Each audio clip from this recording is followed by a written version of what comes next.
Okay, everybody.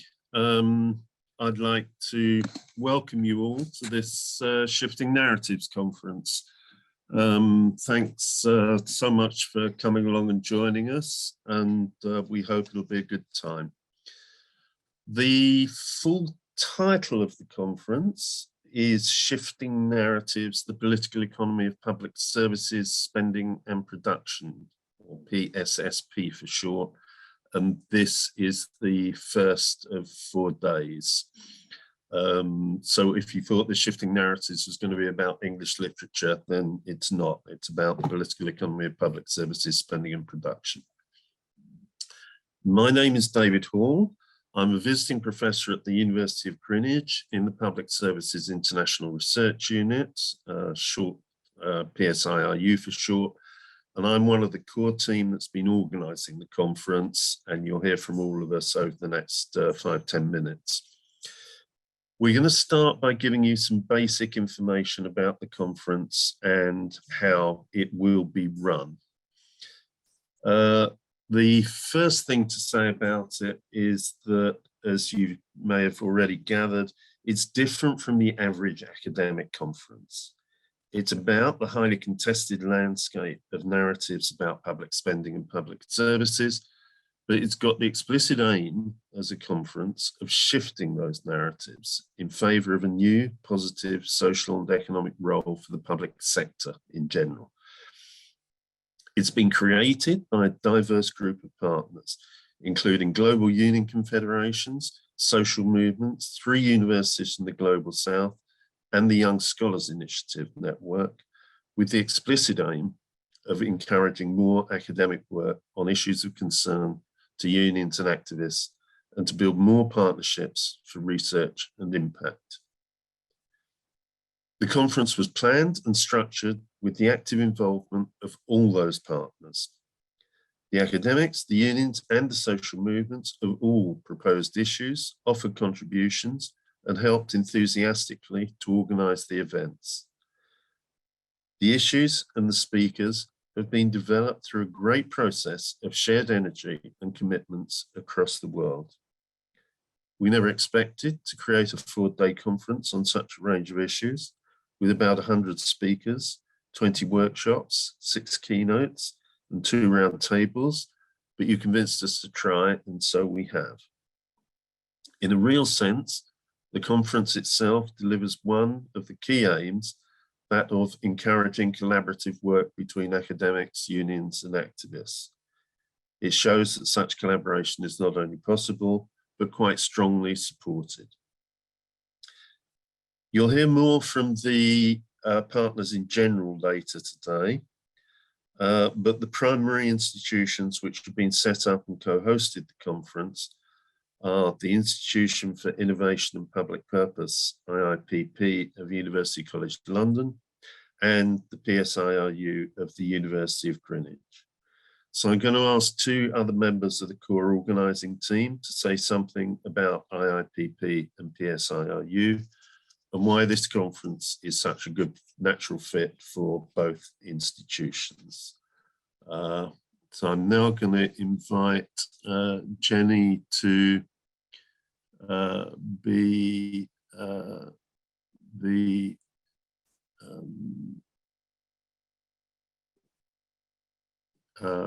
the speaker to say something about IIPP and why it's in this conference, hosting this conference, in fact. Jenny. Thank you, Dave, and welcome everyone to the Shifting Narratives Conference. It's going to be, and I hope it's going to be 4 exciting, stimulating days. And we are at the Institute for Innovations and Public Purpose at the UCL. We're very honored and also is really pleased that finally we pull this off with the support of all the other education institutions and the trade unions and social activist organizations.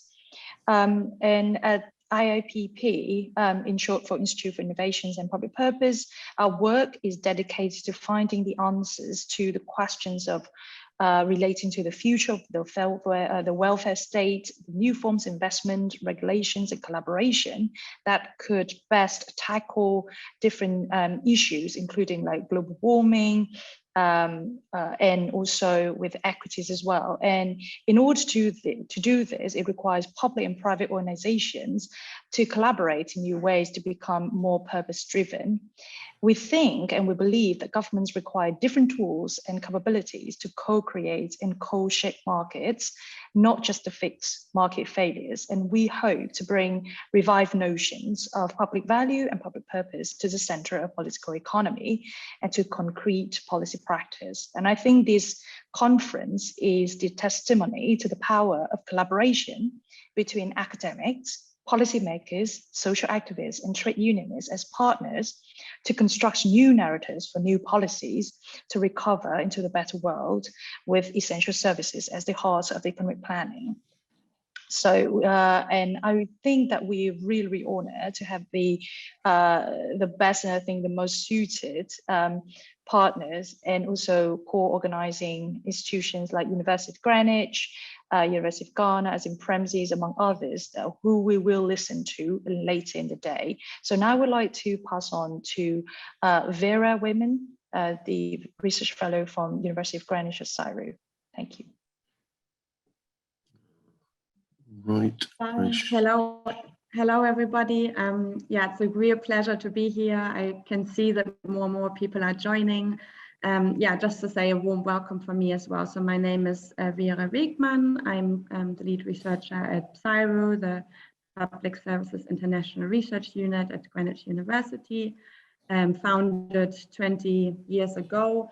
And since then, really, we have done a lot of work on public services, privatization, failures of privatization, across all different sectors, water, energy, healthcare, transport, waste management, and so on. And it has always been our inspiration and aspiration to not only do research about public services, but with trade unions, with activists together, so that we are not just doing research on the crises of the world and saying how bad everything is, but really offering vital alternatives. And this, I think, is so exciting about this conference, like Dave already said earlier, that we have done this literally across the globe. We have done this with activists and trade unionists and academics together. And we really hope that this will inspire more actual research in terms of public services, so research which is actually useful for the campaigns on the ground. So the conference is only as good as we are all in this virtual world together, debating, asking questions. So we really want to invite you all to use this opportunity to network with each other as far as it is possible. You know, ask for people's contact numbers, ask questions, and hopefully this is an event which will continue throughout the years. It came about from a research project we did with a bigger team. Jenny and Dave have also been part of it, and others, on a project which was funded by the OSF on narratives in public spending and public services. And we will present our research findings today later at this very channel in about 3 hours time at 2:30 UK time. So it would be very nice if you all stay on and we can present our research findings and debate them with you. Thank you very much. Okay, thanks, Vera. That's great. Now we're going to tell you something about the administrative arrangements, and I'm going to ask Nadia to tell you more about that. I'm just going to introduce that by just saying that most basically the whole conference is going to be run as a series of Zoom meetings. There's no real life element of it at all. We're just as we were as much online as you are. There's just one single Zoom link covering the entire program today. You've already got it because you're here. For the next few days, there'll be different Zoom links each day. And on some days, tomorrow and Wednesday, there'll be different Zoom links according to which session you want to attend. All of those links are clearly stated in the latest version of the program. If you haven't got that, please ask us for it, and we'll get it to you. So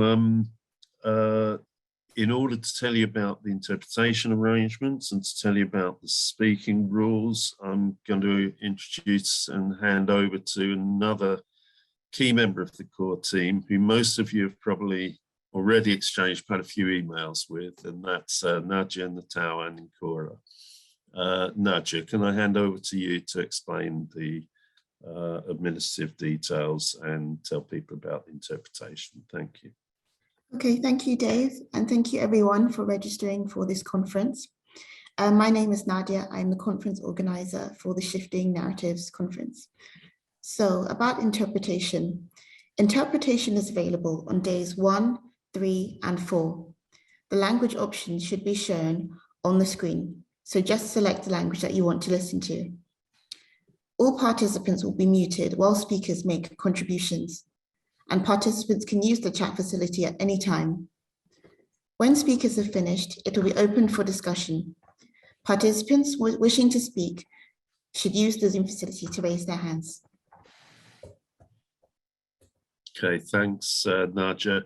Can I just clarify, currently the interpretation, the language options listed when you click on look for the language buttons are English, Chinese, French, Portuguese, and Spanish.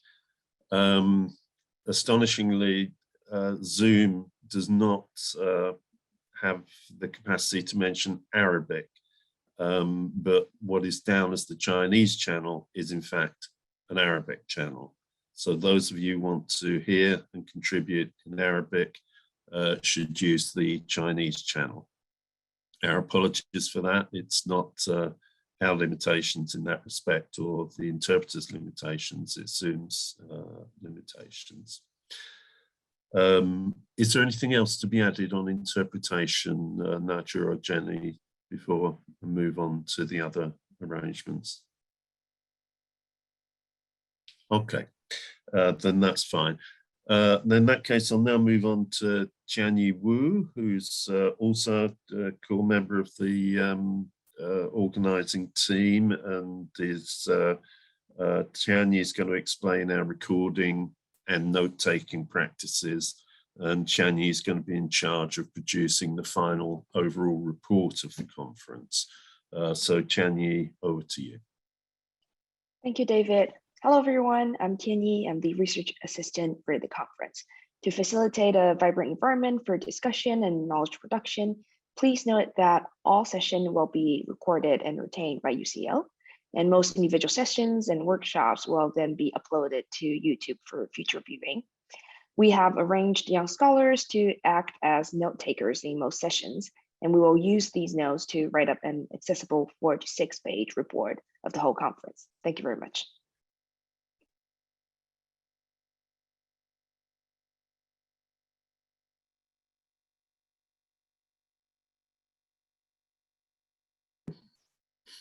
Hi, I shall unmute myself.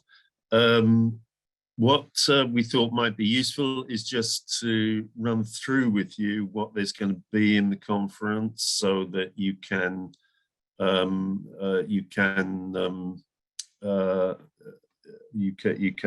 decide which bits you want to follow, but also as a reminder of how many different things there are. So I'll start with today, which is the opening plenary session. The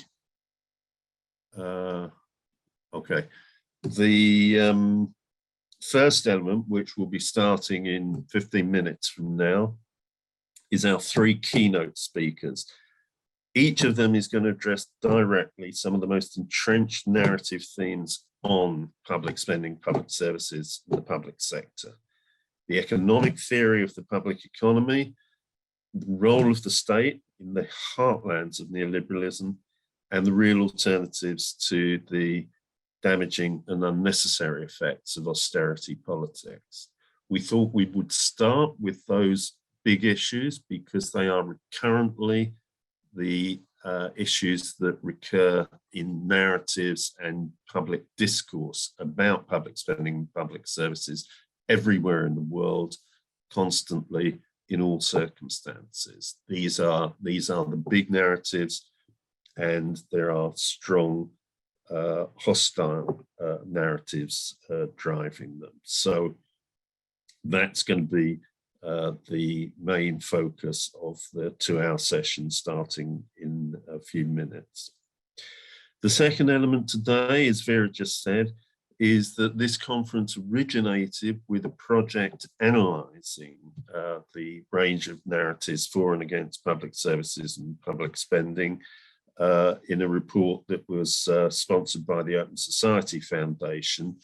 And what we're going to do this afternoon is present the outcomes of that report and the elements in that report, and give you an idea of how it came to result in this conference. The third one, because we think the distinctive feature of this conference and one of its objectives is of interest in itself, is a final session, which is brief presentations by the various partners. There's 10 different partners involved in this conference, and we thought we should try and get each one of them to say briefly something about their organizations, but also why they became partners in this conference and what they are looking forward to coming out of it. And so that in itself should be an interesting set of information. Okay, so that's what's happening today. On day 2, tomorrow, Tuesday the 28th, you get a lot more choice about what's happening.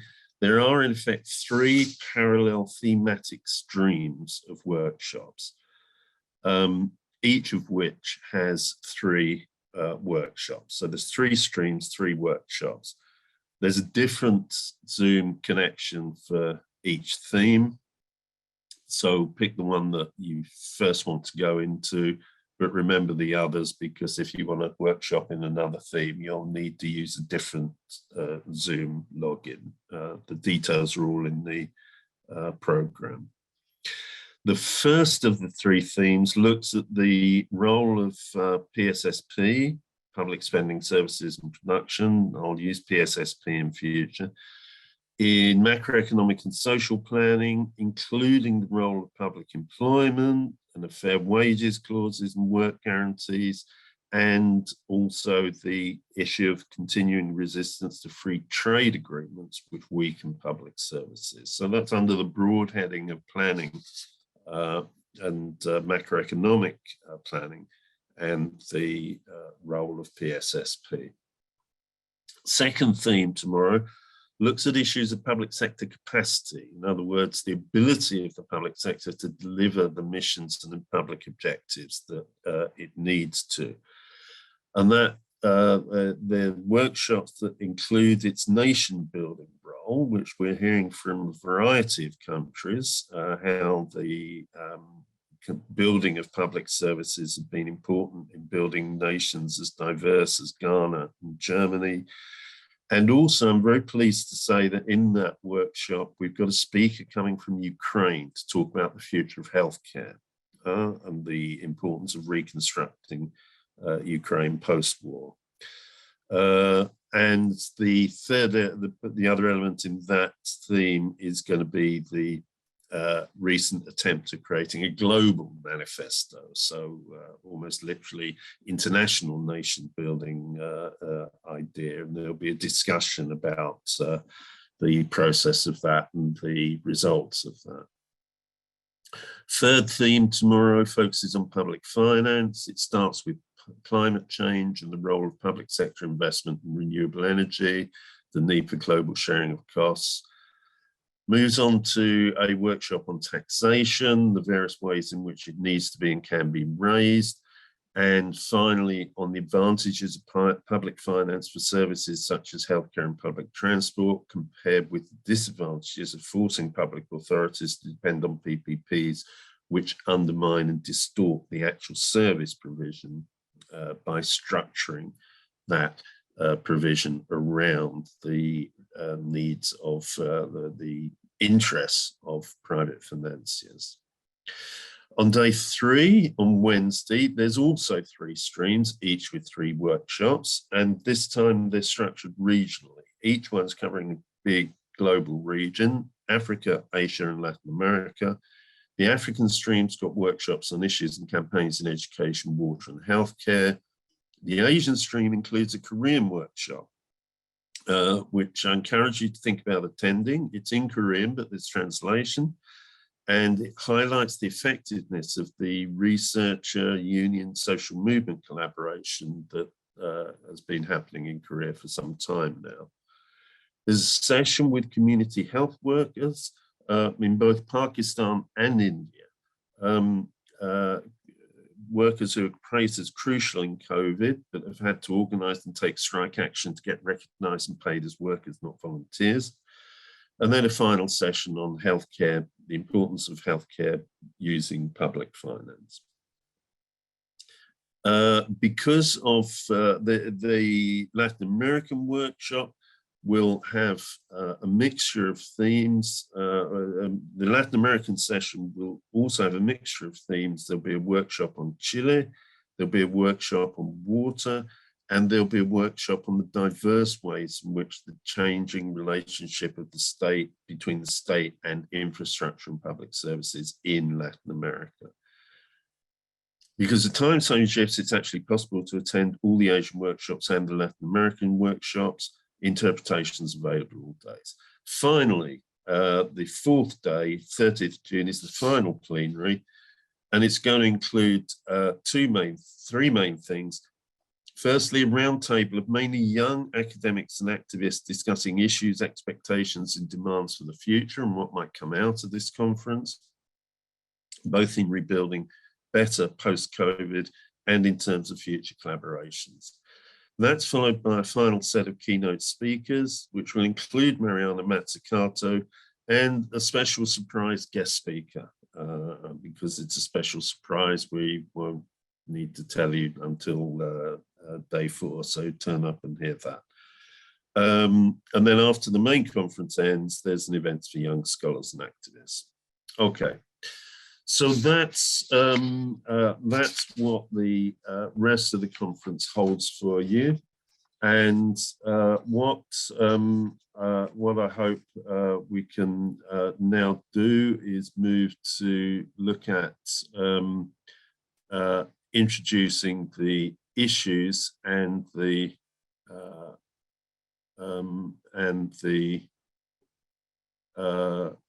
followed by the speakers of our keynote presentations this morning.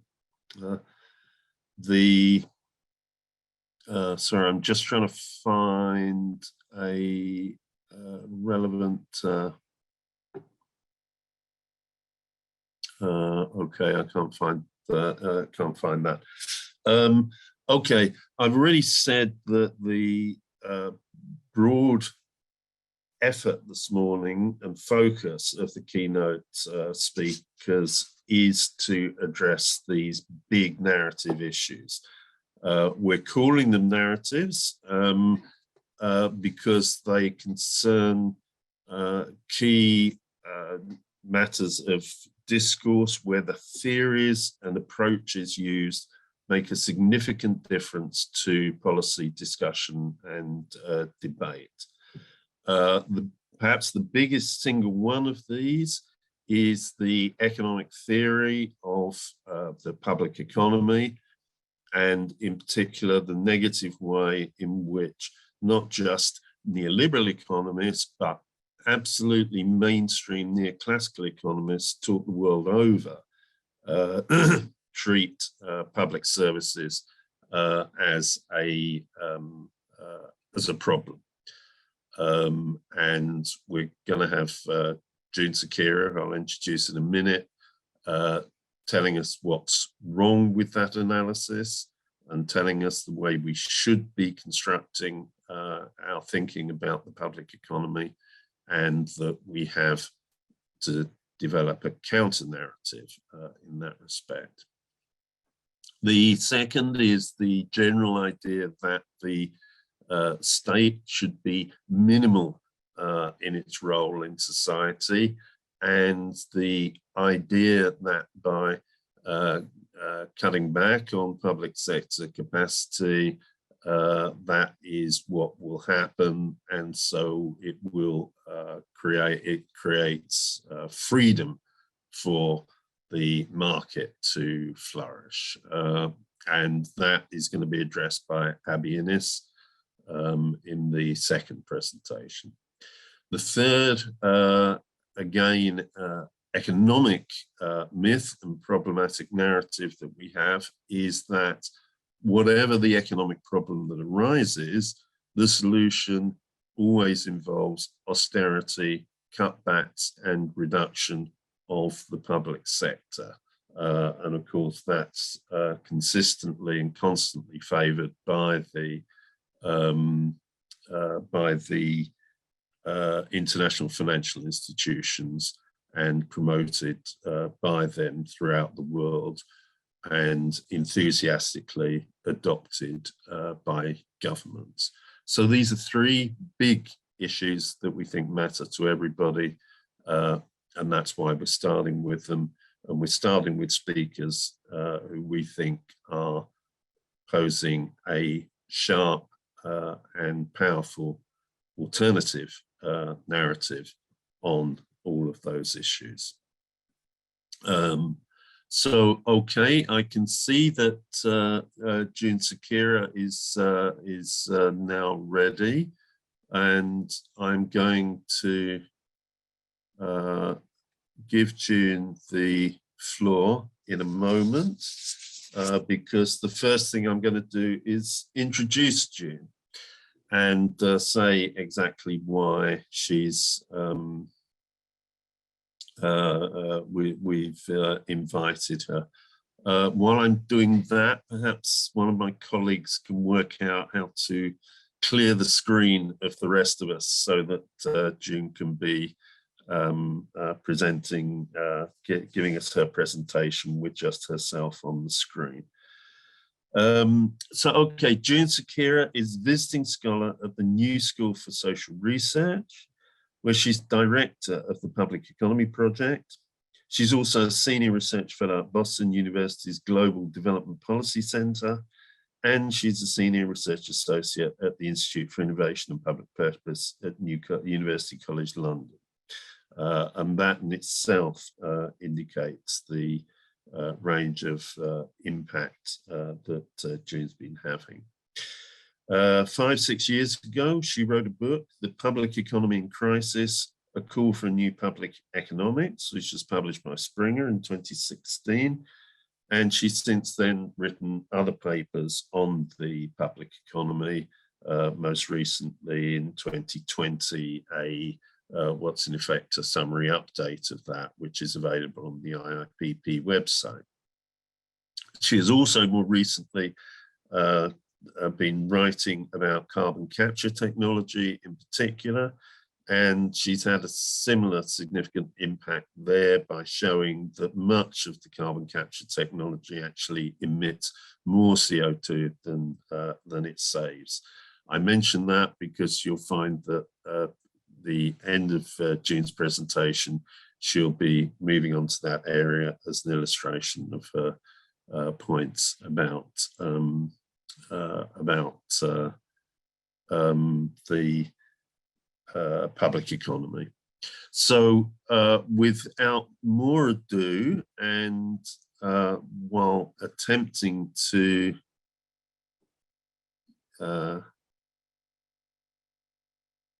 Yeah, okay.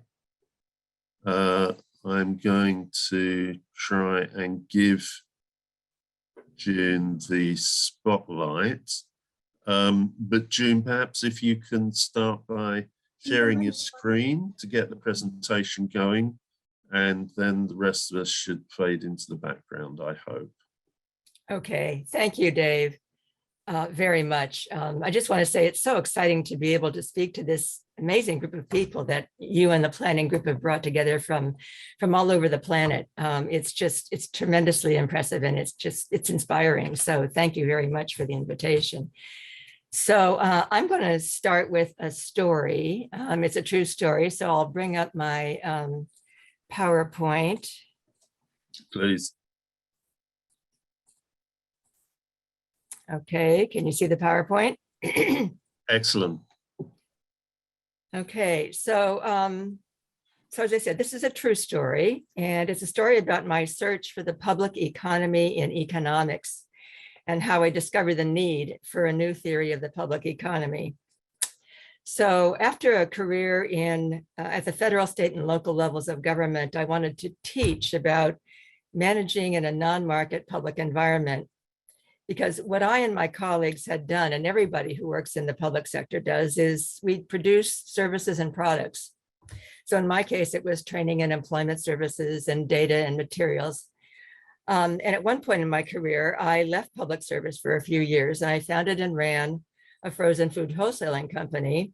So I got hands-on experience in running a commercial business. And I realized that managing and producing in the non-market public environment is vastly more complex than in the market environment. Yet when I worked in the public sector, I saw that a market monoculture had commandeered policymaking. It was wrecking our ability to deliver what our clients needed. So any student who wants to work in government needs to understand just how complex it is to manage and to produce things in the public non-market system. One reason it's so much more complex is because the public economy system produces not just services like education and healthcare, and not just products like schools and sewers and roads and reservoirs. It also produces standards like measures of time and space, and it produces benefits like bank deposit insurance, and rights like the right to privacy, or the right to free speech, or obligations like your obligation to obey traffic laws, or a corporation's obligation not to dump toxic chemicals. Another unappreciated complexity of public economy production is the difficulty of measuring effectiveness. It's so difficult because much of what the public economy delivers is invisible when the system is working well. Epidemics that don't happen, food poisonings avoided, sewage you don't see. Let me just ask Dave, is the screen all clear? Because I have some things on my screen, but is it showing up okay? Yeah. Yes, it is. That's Okay. It's showing fine, June. Okay. Okay, so things are very different. When things are working well, you can't see epidemics that don't happen, and sewage you don't see, et cetera. So in the public economy system, we need, since profit isn't the point, we must find another way to measure success. So I went back to my economics textbooks and dove in, but I suddenly realized that economics has no theory of the public non-market economy, and the textbook definition of public goods. If any of you are economists, you know this. The things that I and my these are the things that I and my coworkers produce. That definition is useless for practical purposes. So I met with many economists, and they confirmed that economics today has no theory of public non-market production. So I did more research, and I discovered that a theory of the public economy had existed more than 100 years ago, but had been expunged. Yes, literally wiped out. I also discovered that there had been a useful definition of public goods more than 100 years ago, but that it had been erased and replaced by something sterile and market-oriented. So these discoveries prompted many years of research and writing, and eventually my book on the public economy. What I'll talk about today is the void in economics teaching and public policy, the market model monoculture in which we find ourselves today. Secondly, the public economy system and polity economics, which is a way to understand and explain this system and how it works. And thirdly, the consequences of the market model monoculture, and I'll use climate change as an example, and a new false narrative. There's a narrative that accompanies the market intellectual monoculture. It's a narrative that led to this conference, and it's what the report by the University of Greenwich team has explained so eloquently. As they said, the economic orthodoxy has been an intellectual justification for massive public spending cuts and claims about the impossibility of collective solutions. This narrative has been framed, rehearsed, and repeated across the last 50 years. But I want to go back further to ancient polities. Dr. Jenny Nguyen, one of the major organizers of this conference, and whom we've heard from already this morning, has produced fascinating research about public services in ancient societies. As she wrote, all first ancient cities shared similar traits of provision of public services. These included water supply and management, urban planning and building, public baths, and so forth. Now I want to leap ahead to the 18th and 19th centuries. In economic theory over 200 years ago, the focus was on production. These are figures from Mariana Mazzucato's book, The Value of Everything. These figures illustrate the focus on production in early economics. The dark blue shapes on the left in each figure represent human activities within what's called the production boundary. Over time, there were a growing number of activities thought to represent production of economic value. Among these economists, neither government nor households were recognized as producers of economic value. They are shown in the gray shapes on the right in each figure. But the point is that back then, the focus of economists was on production. Production creates value, and in that view, value determines price. Also in the 19th century, we see the introduction of the public economy and public economics with the state as a producer of value. There were many economists who were working, theorizing, and writing about the public economy and the state as a producer. Today, I'll mention just the last person on the list, Gerhard Kohlm. Kohlm is extremely important within the original school of public economics. His framing was crucial and has been lost. And I'm just going to read some of what he said. The public sector should not be dealt with as an extra economic appendix to the market economy. The state is an economic system with its own economic logic. It is essentially a non-market type of economic system whose proper assessment must not be based on market price theoretic reasoning. And then there was Paul Studensky, who talked about government as a producer. And he said government is a productive, wealth-creating organization. However, in mainstream economics in mid-20th century, theories of production as the source of value creation were replaced by the theory of exchange. So we had the invention of utility maximization and rational choice theory. So what happened is the formulation was flipped. So now price determines value instead of, as we had before, value determining price. So now the only things that have value are those to which a price has been attached. If no price has been assigned, then there's no value, or you can't calculate the value. Why did this happen? Some economic historians say it was a reaction to Marxian theory. Others say it was a reaction to socialism's practice. In any case, by mid-20th century, the idea of a non-market public economy was extinguished. Besides the loss of the public economy in economics, we lost a useful definition of public goods. Paul Samuelson, around 1954, took an earlier concept of public goods, made it mathematically modelable, but operationally sterile. Public goods became labeled as a problem because they are not amenable to market production. As economist Sonia Amadei said, the public goods problem is an invention of rational choice theorists wrestling with the dilemma of cooperation. Meanwhile, the 20th century public economics was fabricated largely by libertarians. It was and is based entirely on market model assumptions and axioms. So today we hear only about the economy. The market economy is what's implicitly meant. And we hear that government action is intervention. So government, instead of being recognized as itself a system of production, is consistently framed as interfering in the market system. This longstanding distortion of economic reality undermines the effective delivery of the public goods we need and want. So therefore, we need to rediscover the public economy system, and we need to develop a polity economics. So I'll return to production. Production is how humans, individually and in societies, furnish themselves with the things they need and want. Put simply, production is the conversion of natural resources into goods and services using energy. There's more than one way to produce the things we need and want. There are multiple economies. There's multiple economic systems.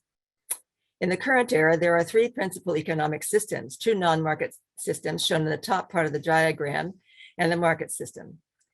In the non-market category are the public economy system and the core economy, which means production by households.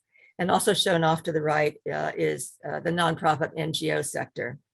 But the non-market systems are not recognized or theorized in economics today. Economics sees only the market system, and it is understood as the economy. A quick word about state enterprises. State enterprises are part of the public economy. They furnish things like water and power. They are quite visible and easy to understand. They derive most of their revenues from user fees rather than collective finance. So today I won't be talking about state enterprises per se. Instead, I'll focus on the less visible, the unrecognized public non-market economy. This is the system that is collectively financed. As I indicated earlier, the public economy produces tangible and intangible things we need. To give you a sense of the variety and multiplicity of things that the public economy produces, here are some examples. Personal safety, security and protection, education, health, fitness, and recreation. I'm just going to scroll through these quickly just to give you a sense of the profusion of public goods that we produce and often don't think about or see.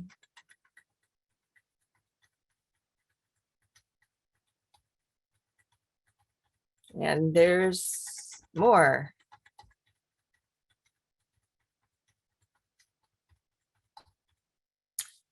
These are public goods that are provided through collective effort and shared costs, as Atul Gawande put it succinctly and so well.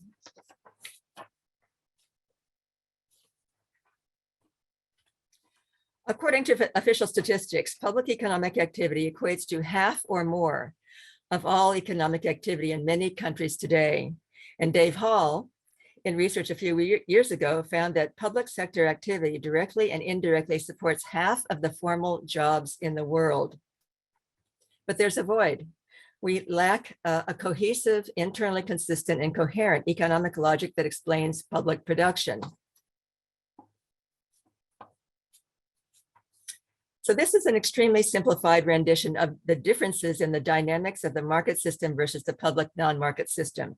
The market system on the top is very simple dynamically. The producer produces and delivers, and the customer pays the producer. The public non-market system is far more complex. There's no customer, there's the polity.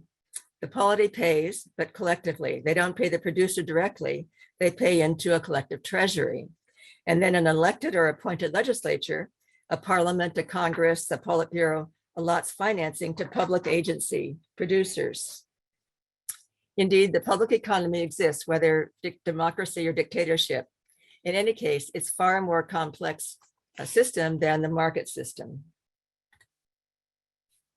There are intrinsic and crucial differences between the market system and the public economy system in terms of dynamics and drivers.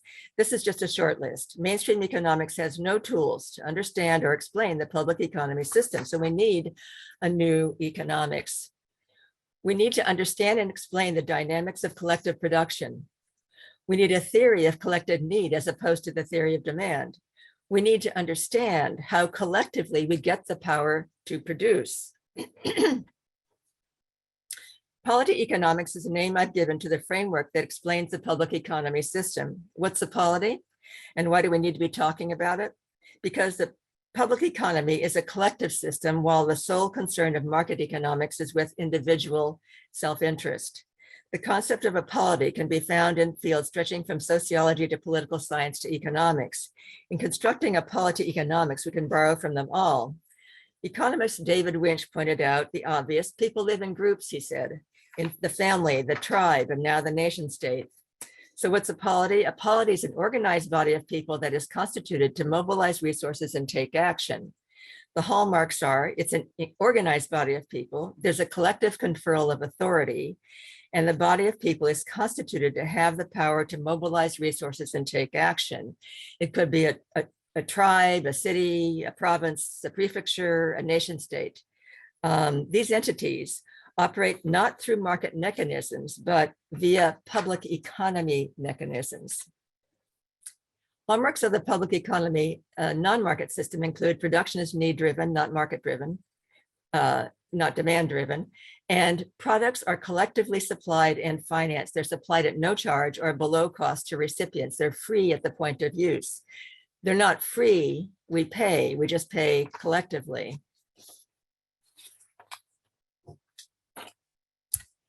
This is a polity economics to-dos list. It's by no means complete. I won't go over everything on the list. I've mentioned most of them, but I'll call your attention to the last one, the energy standard of value. We need to retool our concept of value. An energy standard of value would recognize that the value of any good or service is ultimately related to the quantity of energy used in its production, which brings me to the other void in economics. Mainstream economics is blind to the biophysical basis of all production. What this diagram shows are the biophysical inputs and outputs of the production process. You have energy coming in on one side. Energy is the master resource. Nothing can be produced without energy. In the middle, you have the conversion or consumption of natural resources, regardless of which economic system is the producer, public or household or market system. And what comes out on the other side, shown on the right, are products and waste. Producing goods and services of any kind is at its most fundamental level a biophysical process. This is true for roads and bridges, healthcare and education, even rights and benefits, because producing these requires physical resources and energy. The market model monoculture ignores or slights biophysical realities. For example, GDP, our most fundamental economic yardstick, is a prime example of this problem, and oil spill cleanup contributes to GDP. Deforestation, chopping down forests and selling the lumber contributes to GDP. There are devastating consequences of a monoculture. Just as in ecosystems or agriculture, monoculture will lead inevitably to failure in biological systems. So too in public policy, the market monoculture, if not corrected, will lead to our systemic failure in meeting our needs. The example I will use is climate change and a new false narrative. There are two principal routes for dealing with climate change: stop emitting gigatons of CO2, billions of tons of CO2, or emit but mitigate. The path with tremendous policy traction now is emit but mitigate using market model methods. The narrative, albeit false, is that government incentives and the profit motive will deliver solutions. A principal method being enabled now by public policy and financial incentives is carbon dioxide removal. As Dave mentioned, this is something I've been studying for quite a while. I'm talking here today about so-called technology methods, which are really just mechanical chemical methods. I'm not talking about biological sequestration. The crucial policy question is, do these methods, these technical mechanical methods work? To answer, let's go back to public economy basics. Do they meet our collective need? What's the collective need? We need to define, to figure that out, we need to first define the problem. It's an excess buildup of atmospheric CO2. It's caused by human activity. Human actions are emitting 39 billion tons of CO2 per year. So keep that number in mind for the next few minutes. The need, we need to drastically reduce the concentration of CO2 in the atmosphere. This is a collective biophysical need. And what I mean by that is it's a collective need, a societal need, not a market demand. There are biophysical realities, imperatives, and impacts that simply cannot be escaped. I've been studying carbon removal methods for the last several years from the perspective of public need, and in 2020 published a paper on carbon capture. The evidence shows that these methods don't address the need or don't work or cannot realistically reach a climate significant scale. And these methods are industrial, dirty and damaging, and they're especially threatening to frontline and indigenous communities. So here's some of the evidence. First of all, there are two types of carbon capture. One is called source capture, it's called CCS. The other is pulling CO2 out of the air, called direct air capture, or DAC. CCS does not remove any CO2 from the atmosphere, so it fails in the most basic criterion of need, and worse, in some cases, it actually increases CO2 in the amount in the atmosphere. CCS at power plants has been a performance failure, but a policy success. The US government spent $2 billion at 7 power plants over 5 years, and every one of the projects failed, mechanically or financially or both. Regardless, COP26, the international climate meeting held in Glasgow last year, embraced this process. They called it abated coal. China, the United States, and other countries are pushing ahead on this. What about pulling CO2 out of the air, direct air capture, DAC? The largest DAC plant in the world, now being planned, aims to capture 0.001 gigatons of CO2 per year. Now that's against the 39 billion tons that we're emitting per year. And this process will use, this plant will use a process that emits overall more CO2 than it removes. At scale, these methods will require tens of thousands of miles of pipelines and thousands of injection wells to bury the CO2 underground. The point is that these methods would not be happening were it not for public policy support and government subsidies. There's a fiction at work here, a false narrative that incentives are inducing market solutions, but in fact, effective solutions have not been created. Public subsidies are enriching corporate coffers, and there's no, and this is what's not acknowledged, there's no market mechanism at work. And how could there be, since you're throwing away your product? How could if carbon capture were to work, it would have to be at the gigaton scale, burying underground billions of tons of CO2 a year. This is not a market transaction. It's waste disposal, a perverse public service, fossil fuel industry cleanup at public expense. Plus, crucially, this preoccupation is undermining the capacity and capability of the public sector to address our climate problem effectively. In order to be effective, a production system, excuse me, any production system, excuse me, no matter what's producing, I get all choked up over this, has to have capacity or capability, but the public economy system has been incapacitated and dismembered. What do I mean by capacity and capability? By capacity, I mean financing, money to carry out work, to employ people, to purchase materials and energy, and so forth. By capability, I mean people and effective institutional structures, and especially people with knowledge, skills, and expertise. And they have to be within the public production system in order for the system to function at all, or certainly to function effectively.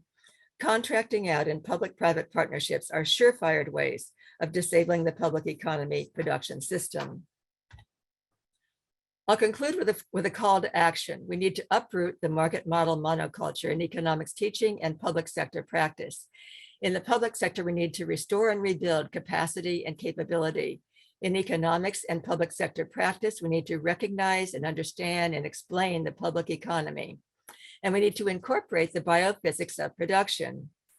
In general, we need to think and talk differently. So instead of talking about government intervention in the economy, for example, say government producing a standard or a right or an obligation or a benefit. I'll conclude by quoting Keynes, "The difficulty lies not so much in developing new ideas as in escaping from old ones."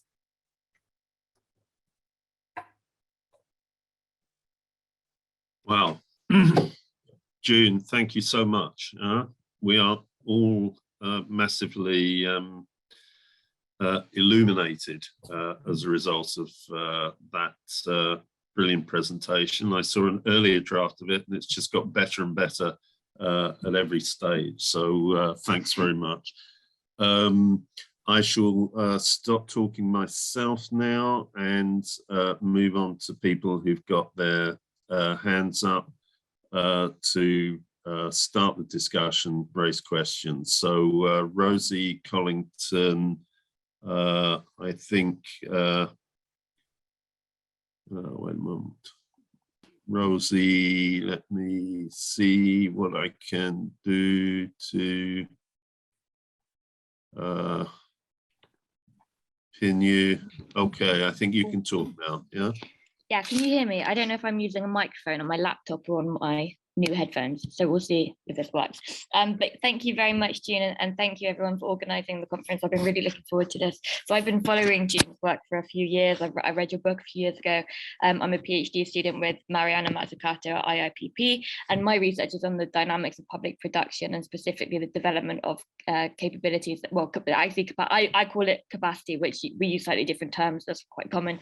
But one thing I wanted to ask you about, and something that I grapple with a bit in my own work as well, is where I guess the kind of like big question is, where does democracy come into how you differentiate between both what you describe as needs-driven economy, essentially, and a demand-driven economy.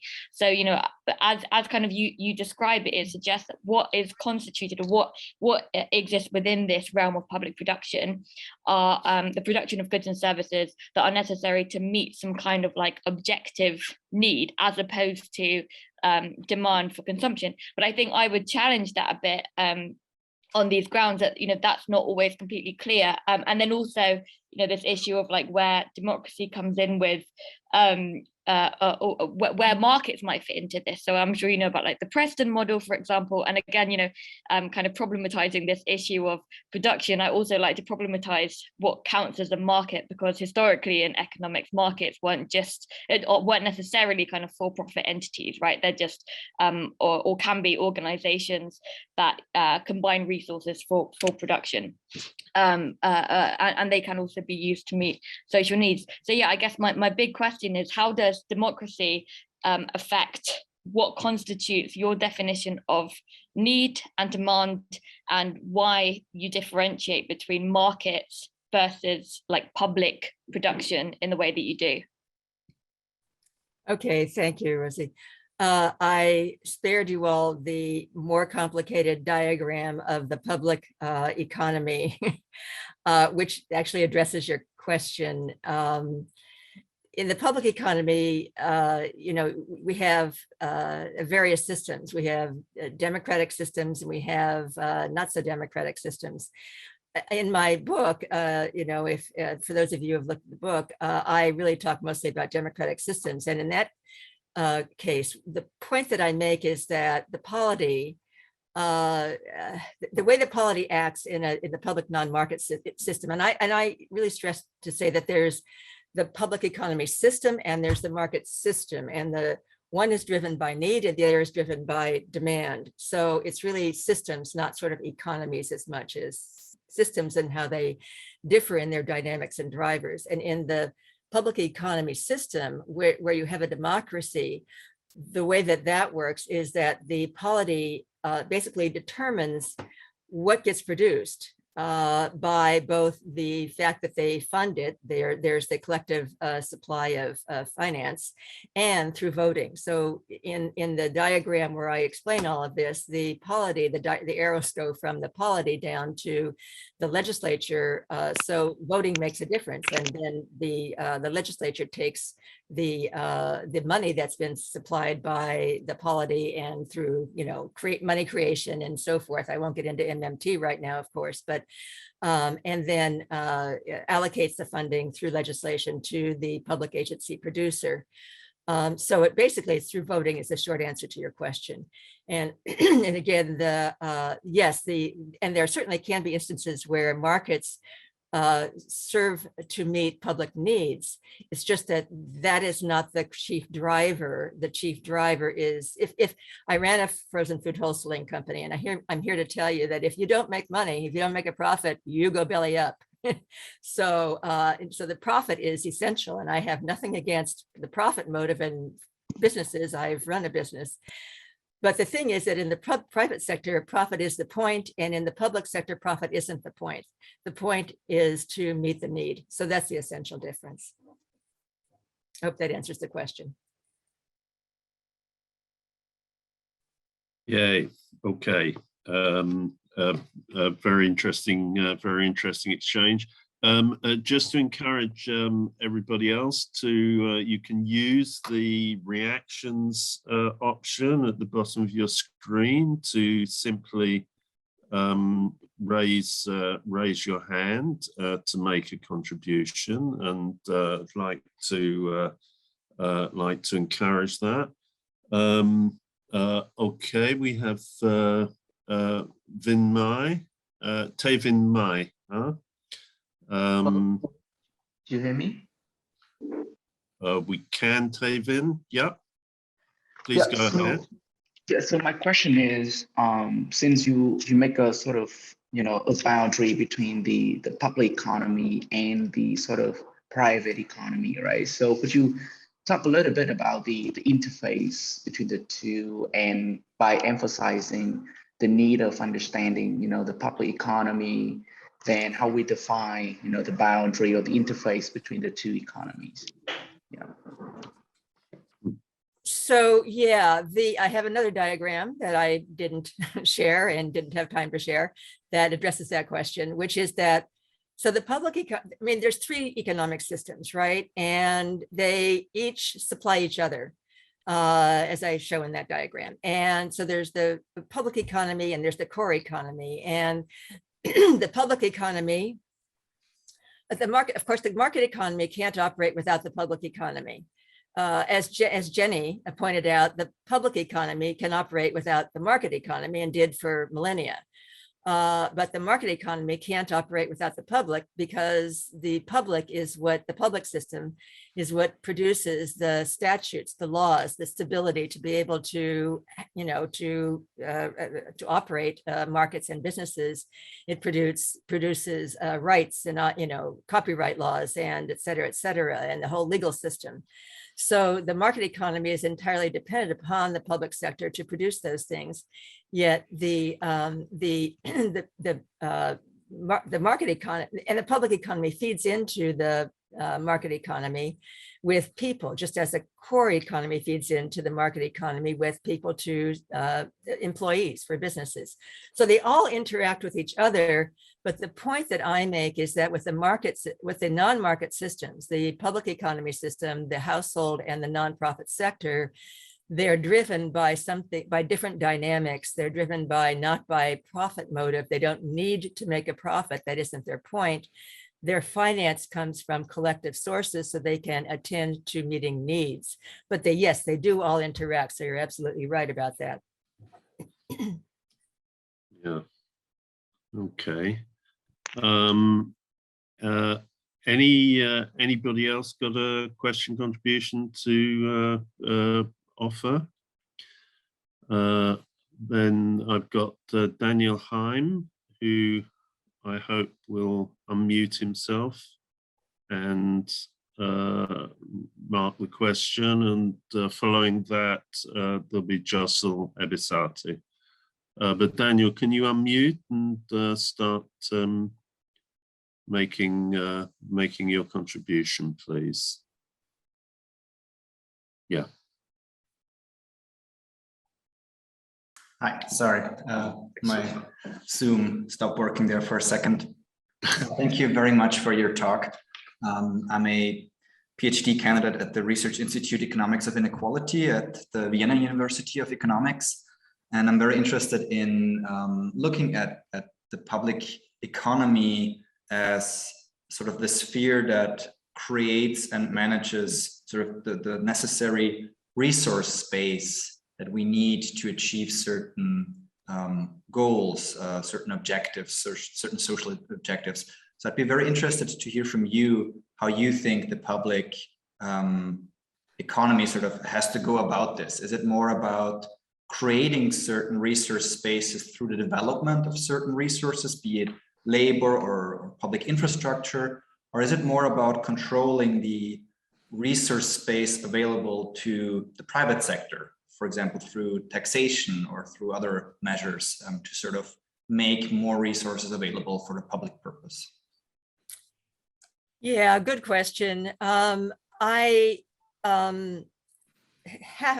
stress is that the public economy system is really, it can only create that space if the polity enables it to in a democracy. Let's talk about democracy for a minute here.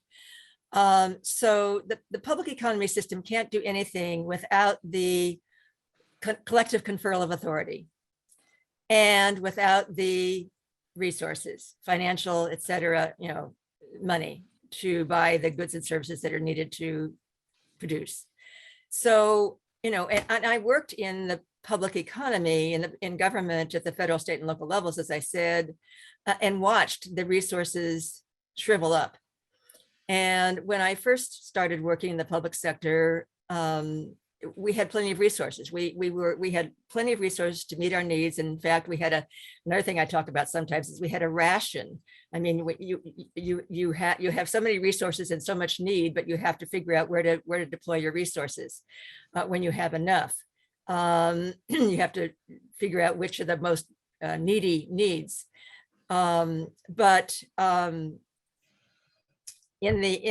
In what happens and what's been happening is that the public sector has been shriveled. And it's not that the amount of funding in the public sector necessarily has gone down, but the public sector itself has shriveled. I have another presentation I do where I show that the size of the government, at least in the United States, has not shrunk. And it's just the public employee workforce that shrunk because it's all been privatized. It's all been contracted out. And that's the work that Dave and his colleagues and Vera and Jenny and everybody has been working on. So when you shrink it down and you contract it out, then the expertise is gone. So the thing that I stress is that the government can only make the space that you're talking about when it's supplied with the resources, the capacity, and the capability to make those spaces. And it's a continuous cycle, right? In order for those capabilities and capacities to exist in government, the trade unions and the civil society and the public need to do what's make the effort and do the work and do the protests that will enable the voting to change and the laws to happen that then make the space that you're talking about. So that's how I see it. Okay, thanks for that. And a final question from Josel Ebizate or Ebizata. Go ahead, Josel. It's evening already here in the Philippines. I am a union leader in our public university hospital, the University of the Philippines in the Philippine General Hospital. I'm losing your, I couldn't, I'm losing, I can't hear. So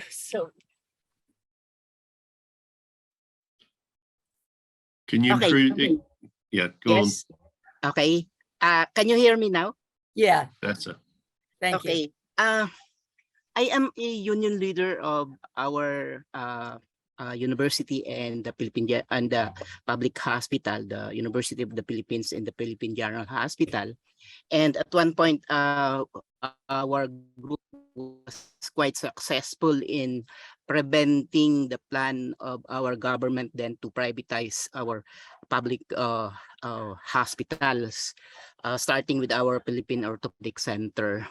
And it's quite refreshing about your and quite amusing your exhortation to us now, June, that we have to think differently and act differently, considering that in the early 2000, our government then was telling us to think out of the box in order for us to contribute also in their plan to privatize our public services, starting with our public hospitals.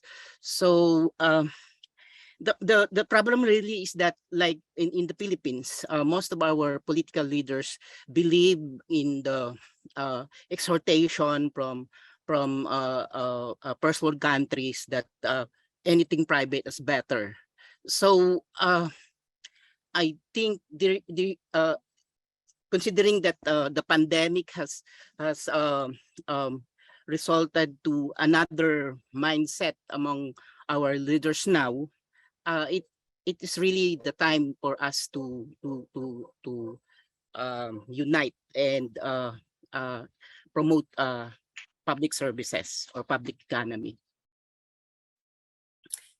Yeah, I think that's a good point, and that brings us back to the theme of the conference. And you know, I can only say I sympathize and empathize with you. When I was working in the public sector, privatization and outsourcing is what was going on, and that was the narrative. And the narrative in this country was privatize. The private sector knows how to do it. We don't know how to do it.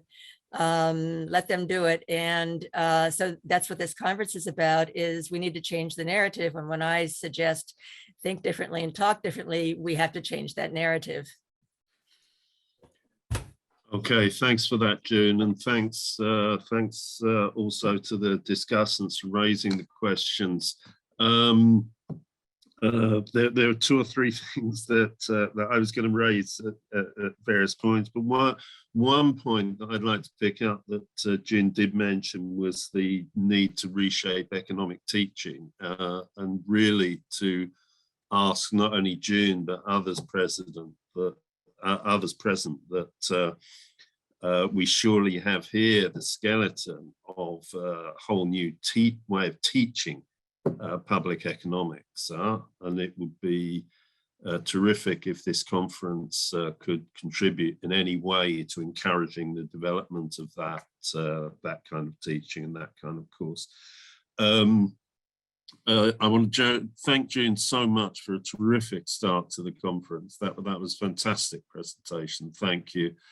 And just to increase everybody's appreciation, I just want to let you know now, I didn't want to mention it beforehand, that June has delivered that presentation and discussion under two fairly major stresses. One is that I think just 2.5 hours ago, her privately provided internet connection in California, in the USA, the wealthiest place in the world, had crashed. And so it wasn't at all clear she'd be able to use it. And the second, if I can just interject there, we pay $200 a month for our private internet connection, $200 a month, and it crashes. It goes out of service, and it was down for like 6 hours before this conference, but thank God it came back on. Okay, so we have a whole new It's an argument for public provision. That's the point. It's an argument for public provision, and I'm going to work on that. Excellent. The other stress that June's worked under is that for those of us lucky enough to be in Europe or Africa, this is a sane time of day. But for June, it is, I think, now 3 o'clock in the morning.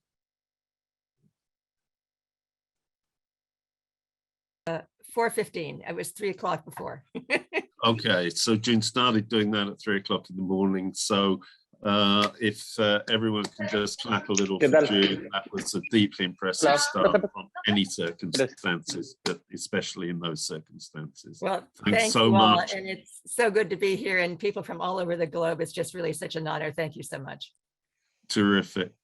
Okay, now stick around because we hope you'll join in with discussions later. And the next speaker is Abby Innes, who I've asked to unmute, and I've tried to pin her, but I'm reliably advised that when she starts talking, she will get to the center of things. What happened to Abby? What happened to you there? Oh, there you are. There you are. Yep. Excellent. Excellent. Okay. Okay, this is our second speaker, and I think there will be some of the things that June has said. We'll find some echoes in this. Abby is an associate professor of political economy in the European Institute at the LSE, the London School of Economics. She's published widely on issues of party state development and state capture in Central Europe, most in particular former Czechoslovakia, and on the political economy of the neoliberal state in the UK, one of the heartlands of neoliberalism. Cambridge University Press is going to be publishing her new book later this year. and she's already teaching a new course on the political economy of the neoliberal state. And both the book and the course and the presentation you're about to hear will look at some improbable affinities across the areas she studied. So with that, I'll hand over to Abby to speak. She hasn't got a PowerPoint, but she will be sharing herself. Is there a way that we can spotlight Abby, somebody? But in any case, Abby, please go ahead. We're very much looking forward to your contribution. Thank you very much, David, and thank you for inviting me to this, I think, incredibly timely conversation. I'm going to try to be as coherent at 12, kind of midday, as June is at 3 o'clock in the morning. And I don't have a presentation, so this is also a good moment where you could sort of stand up and make yourself a cup of tea or a cup of coffee, because you're not going to be missing anything visually on the screen. But I want to just try and offer a perspective, basically, on the neoliberal project of the last 40 years. And specifically, what I want to try and do is explain why neoliberal policies are doomed to fail in the terms by which they are justified. So I'm interested in why neoliberalism consistently fails to deliver on its own promises, and never more so than when it comes to the transformation of the state, supposedly to make it more efficient and indeed more productive.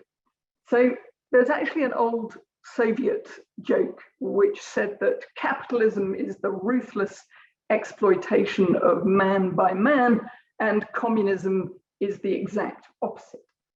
So what I want to try and do is explain why, when we're talking about neoliberal capitalism, that joke is not just funny, but it's also profoundly true. So the Cold War and its aftermath taught us that Soviet socialism and neoliberalism are complete ideological opposites, that they have nothing in common at all, and who could disagree, right? When you look at their political values, it seems that they could not have been further apart.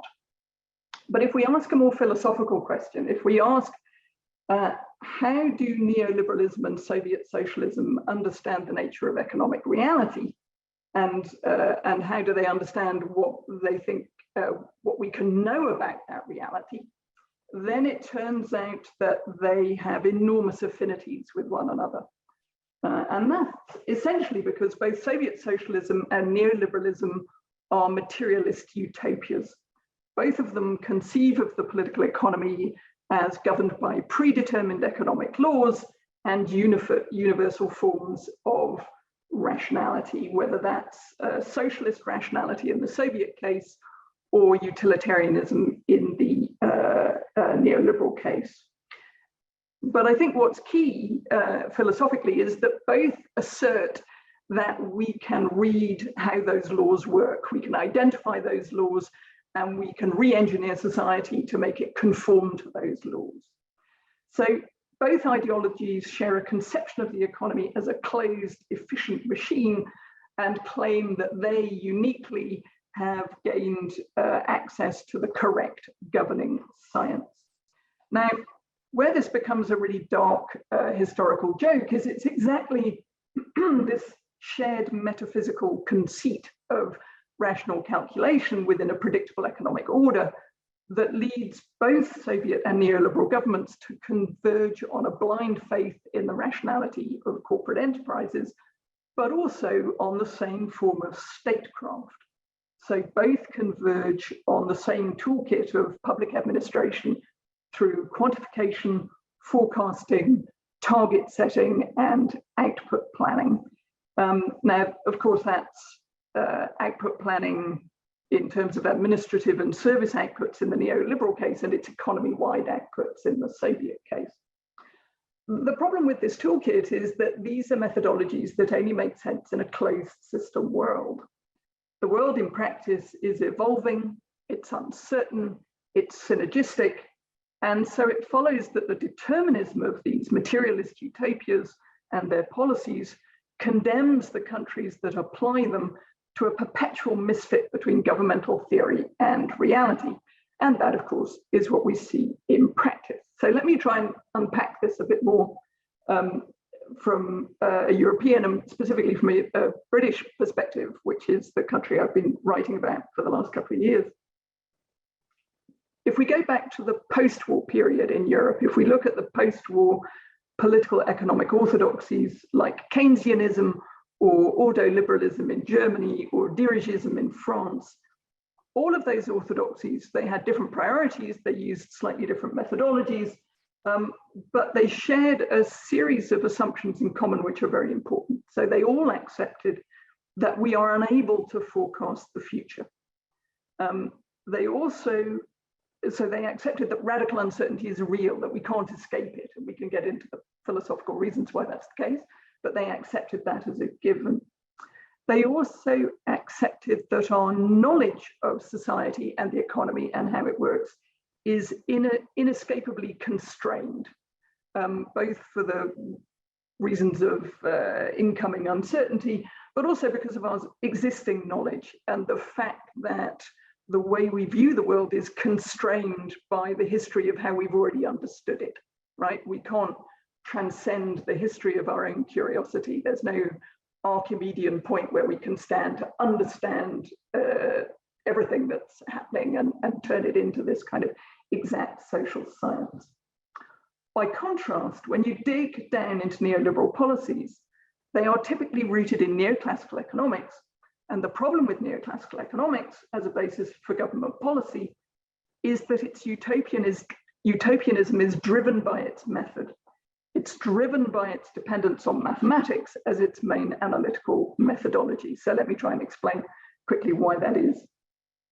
So as the economist and mathematician Tony Lawson has pointed out, the use of mathematics as such brings with it a closed system description of the political economy. Mathematics as a mode of reasoning rests on the use of regularities of the form whenever event or state of affairs X, then event or state of affairs Y. It's like Pythagoras' theorem, right? Given certain assumptions, you'll get the following outcomes as a matter of logic. So these regularities also presuppose an ontology, a reality of isolated atoms, of economic agents who behave as atoms. And when Lawson's talking about that, he doesn't mean something small. He means something that if it's triggered, it has its own separate, independent, and invariable effect, whatever the context. So when you use this methodology, you end up with this kind of context-free theory of how economic policy will play out. So neoclassical analysis is purely functional analysis, and it condemns itself to be tautological as a form of reasoning. So it creates conclusions and by extension, neoliberal policy strategies that are valid only by virtue of their logical construction from assumption, not because they're based on anything that actually exists in social reality. So when neoclassical models become the basis of policy, you move from what has been called the kind of blackboard determinacy of an academic thought experiment in theoretical economics to actual political determinism. If you take this out of the university and you use it as a basis for designing policy, you are wittingly or otherwise imposing a politically deterministic model of the sector that you're looking at. And what I would argue is that the seeds of neoliberal failure are sown in its methodology. So on the face of it, Leninism, the argument at the basis of Soviet socialism, on the face of it, Leninism was more empiricist than neoliberalism. It could hardly have been less empiricist than neoliberalism, because it was based on Marxist historical analyses rather than from the metaphors available from mathematics. But what distinguished Lenin was precisely that he read Marx as a determinist, and insisted that a revolutionary communist party could read the laws of history put forward by Marx and use the state to engineer the creation of the fully developed state capitalism predicted by Marx, but this time under socialist control.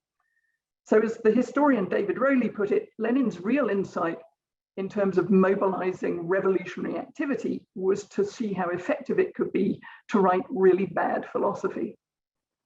Where Lenin had argued that the gradual construction of a socialist materialist order would create a universal socialist consciousness, the idea that that would happen gradually as you created the socialist economy, Stalin is very significant, not least because he collapses this long-range determinism into a very explicitly machine model of the economy.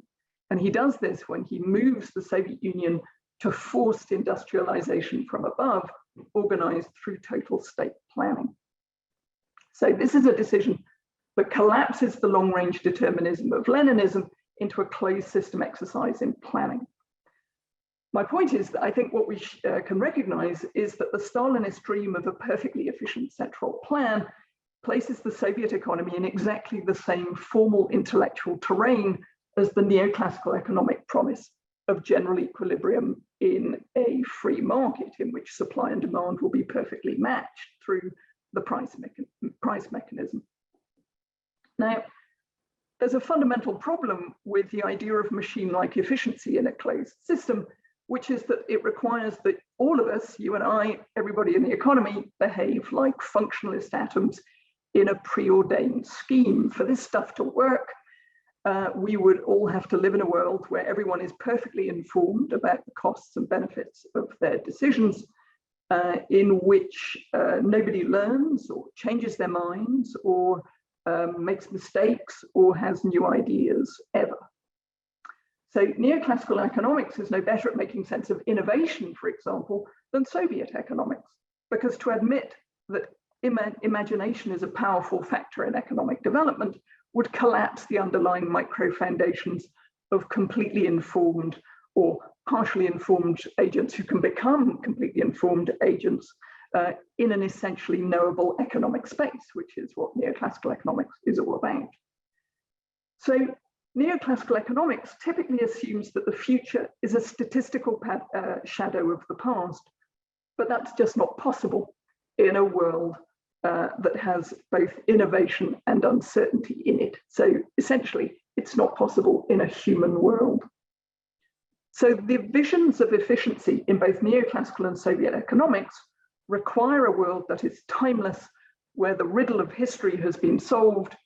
And the problem is that what we find is that economic doctrines that are conceived in logical theoretical time end up creating a ratchet effect of real failure in real systems that, being human, operate in historical time. So the result in both systems is that policies built on utopian theory lead to a cascade of unanticipated consequences and system-wide pathologies in the real economy that not only were not anticipated by those theories, but can't be described or accounted for by them. Now, what I hope is that this can help us understand why in such a highly neoliberal system like the UK or the US, reality has become such a constant source of embarrassment to the governing politics.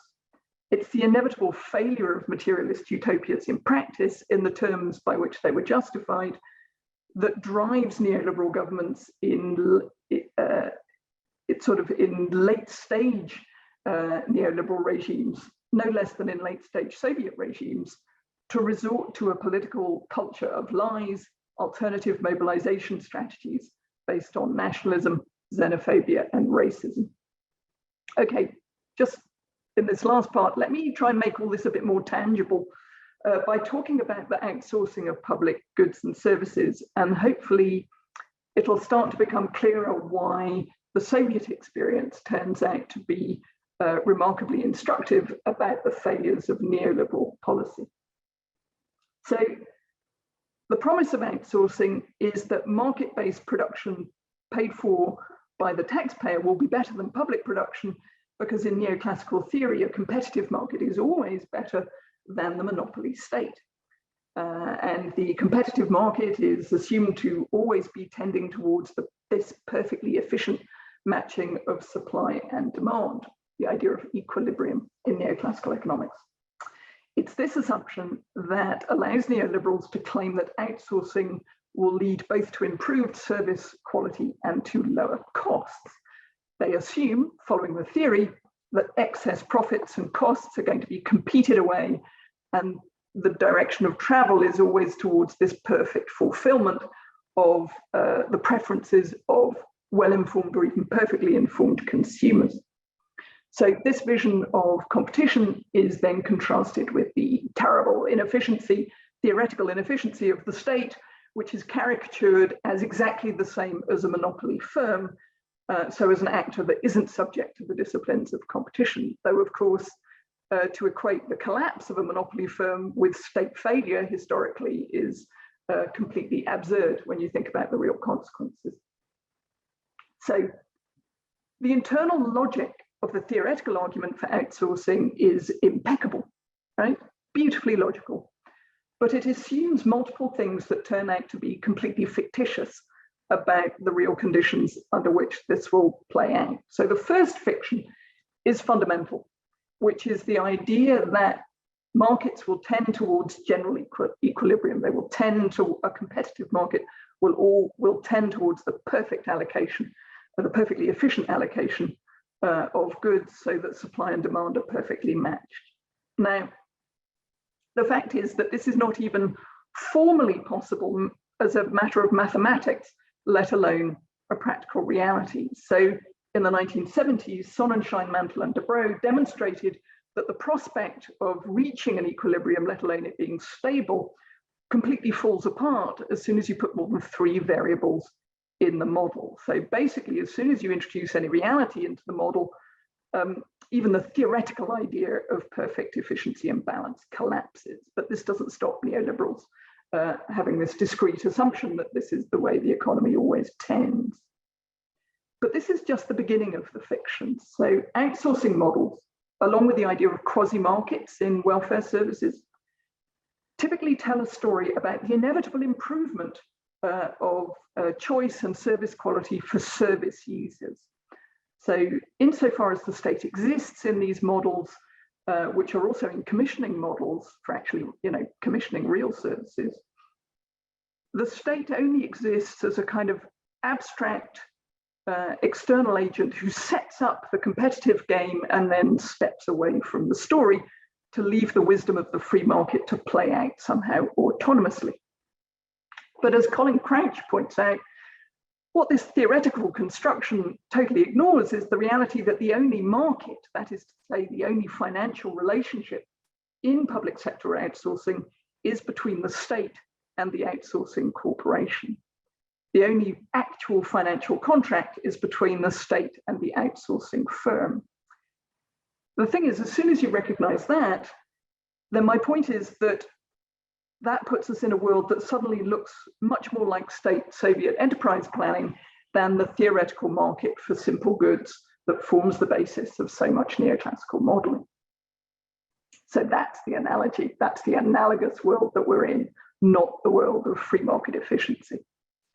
The third fiction is that this is a situation in which you're not going to get even a mildly competitive market for provision. So for outsourcing to work the way it's supposed to, the archetypal conditions of perfect competition need to exist or nearly exist, even though we know the necessary informational conditions for perfect competition are actually impossible. Now, of course, reasonably competitive markets can exist for simple goods and services. The state has never produced its own, or the democratic state has never produced its own paper or pens or syringes for the health service. But as soon as you start to talk about production for complex goods and services, the conditions necessary for even kind of remotely effective competition to work tend to fall apart in a rather serious way. Why are markets difficult to develop for complex goods and services?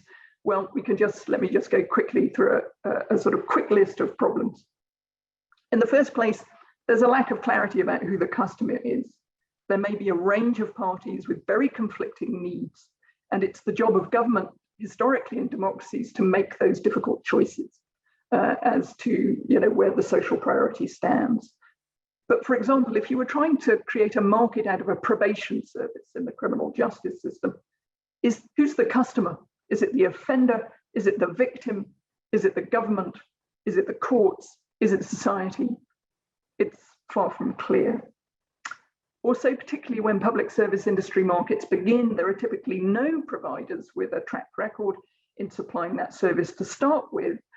But if once the process begins, there are clearly economies of scale in this kind of production that in turn create really high barriers to entry for new firms for lots of reasons, because the training costs are high, the scale of the projects are large, and actually the costs of competitive tendering itself are really high, and they tend to exclude small and medium-sized enterprises.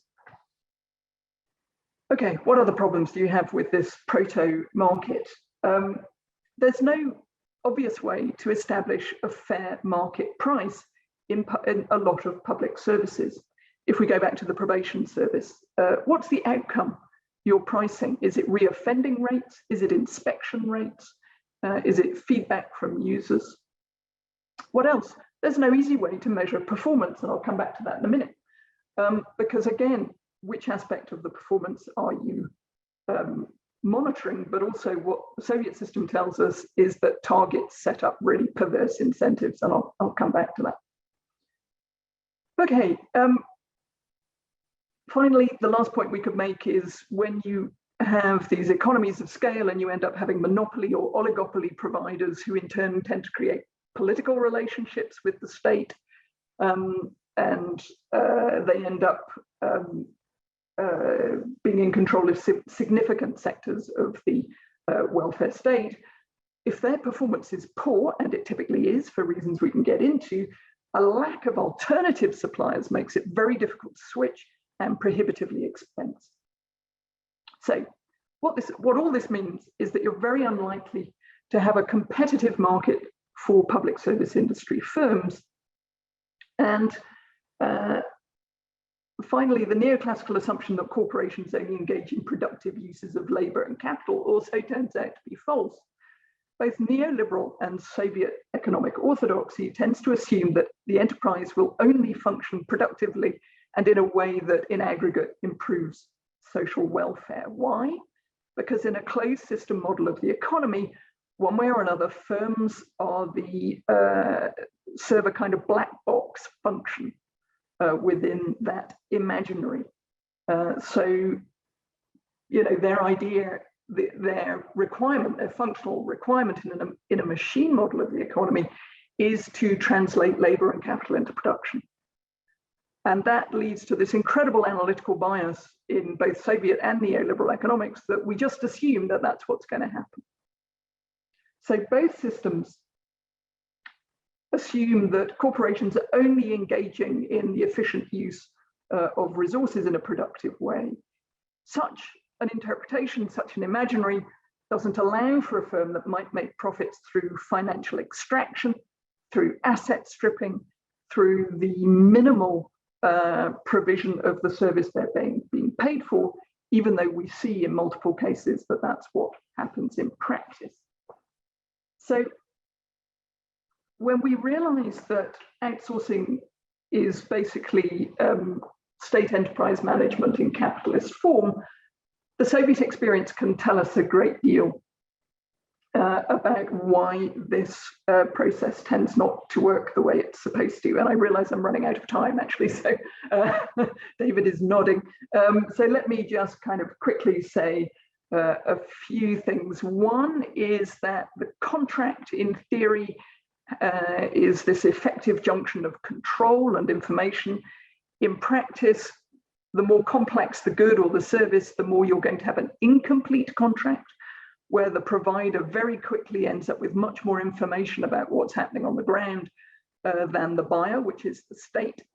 And this in turn can lead to all kinds of satisficing minimalistic behavior that it's then very difficult for the government to hold the company to account for, because the only way they can hold them to account is through the legal contract, and the legal contract won't cover a great deal of the activities that the state nevertheless cares about. And the problem is, the more complex the service, the more incomplete those contracts are likely to be. And when governments sign up to such contracts, they usher in a world of unanticipated and often very high costs over time, just as the Soviets found under enterprise management, because planning failures, informational failures, asymmetries in information basically means that governments are always having to renegotiate from a very poor bargaining position. And the result is extremely expensive. And it leads to a situation that in the Soviet system, Janos Kornai famously described as soft budget constraint, where the state endlessly props up firms, however badly they are behaving. And they also, over time, become structurally dependent on them, which makes it even harder to renew this system as the state is increasingly economically held over a barrel, essentially. The final point I want to make about outsourcing, and another terrible kind of dark affinity with the Soviet system, is that when governments try to make up for these contractual failures, often through regulation, because contracts fail to codify so many of the issues that they really care about that are impossible to codify because they're things like care, remedial regulation tends to be incredibly bureaucratic and based on targets and output plans to try and fill the gaps. And that's because those are the methodologies in line with a logic of incentives and supposedly mechanical and predictable responses to incentives. All of which leaves us with a kind of crowning historical irony, which is that the great market solution of outsourcing has the real potential to be less efficient than Soviet enterprise planning, because it's basically Soviet enterprise planning, but now in capitalist form and with additional profit taking. And it's not the profit taking, the reasonable profit taking within an increasingly competitive market. This is typically profit taking by oligopoly and monopoly multinational firms, which are themselves under immense pressure from financial markets to maximize shareholder value. That is to say, to absolutely minimize investment while maximizing profit. And as Bill Lazonic points out, that's basically the logic of the sweatshop. So to absolutely conclude, if the lessons of really existing Soviet communism and neoliberalism tell us anything, it's that doctrines born in closed system theories of the economy tend to produce not the best, but the worst of markets and states. The hegemony of neoliberal thought also produces what the former communist dissident Václav Havel called organized forgetting. So a great deal of what we learned after the Second World War about how real economies develop through long-term investment, longer-term financial horizons, through strategic thinking that recognizes uncertainty, and through conscious social purpose, government-supported innovation. All of these experiences, all of that tacit knowledge is forgotten and lost in favor of a neoclassical utopia about the efficient allocation of existing endowments, as if those endowments are a given. But of course, they're not, neither in terms of the production regime, and of course, even more so in terms of the ecology and the biosphere's capacity to continue to give us those things. David's got his hand up, so I shall stop there. So basically, to shift narrative, I think what we need to do is remember what's been forgotten. So we need to point out what's been forgotten, why it's been forgotten, and to highlight that neoliberal economics is only a science in the way that Soviet economics was a science. Namely, it's a materialist ideological utopia masquerading as science. And the result of its determinism is a cascade of increasingly catastrophic, unanticipated consequences. And I'll stop there. Okay, Abby, thank you so much. That was brilliant. I don't think many of us have heard a presentation that has ranged from criticizing for Lenin for writing really bad philosophy to neoliberalism for being even less efficient than Soviet systems, because there's also the profit taking out of the system. I mean, this is really very really important and really fundamental kind of critique, and a very distinctive and new way of looking at how neoliberal states actually work and what they're actually doing, which as Abby has shown so eloquently, is quite different from their own narratives and rhetoric. Once again, encourage everybody to raise their hands to ask any questions and engage with some of those arguments.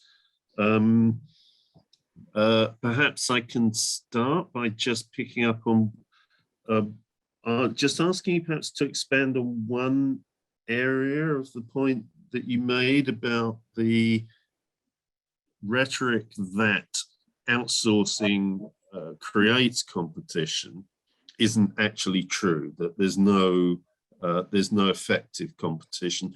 Can you just expand that a bit? Because the standard rhetoric and the standard narrative is that, yes, it does, because you have competitive tendering processes. And so that is how some competition is created in the system.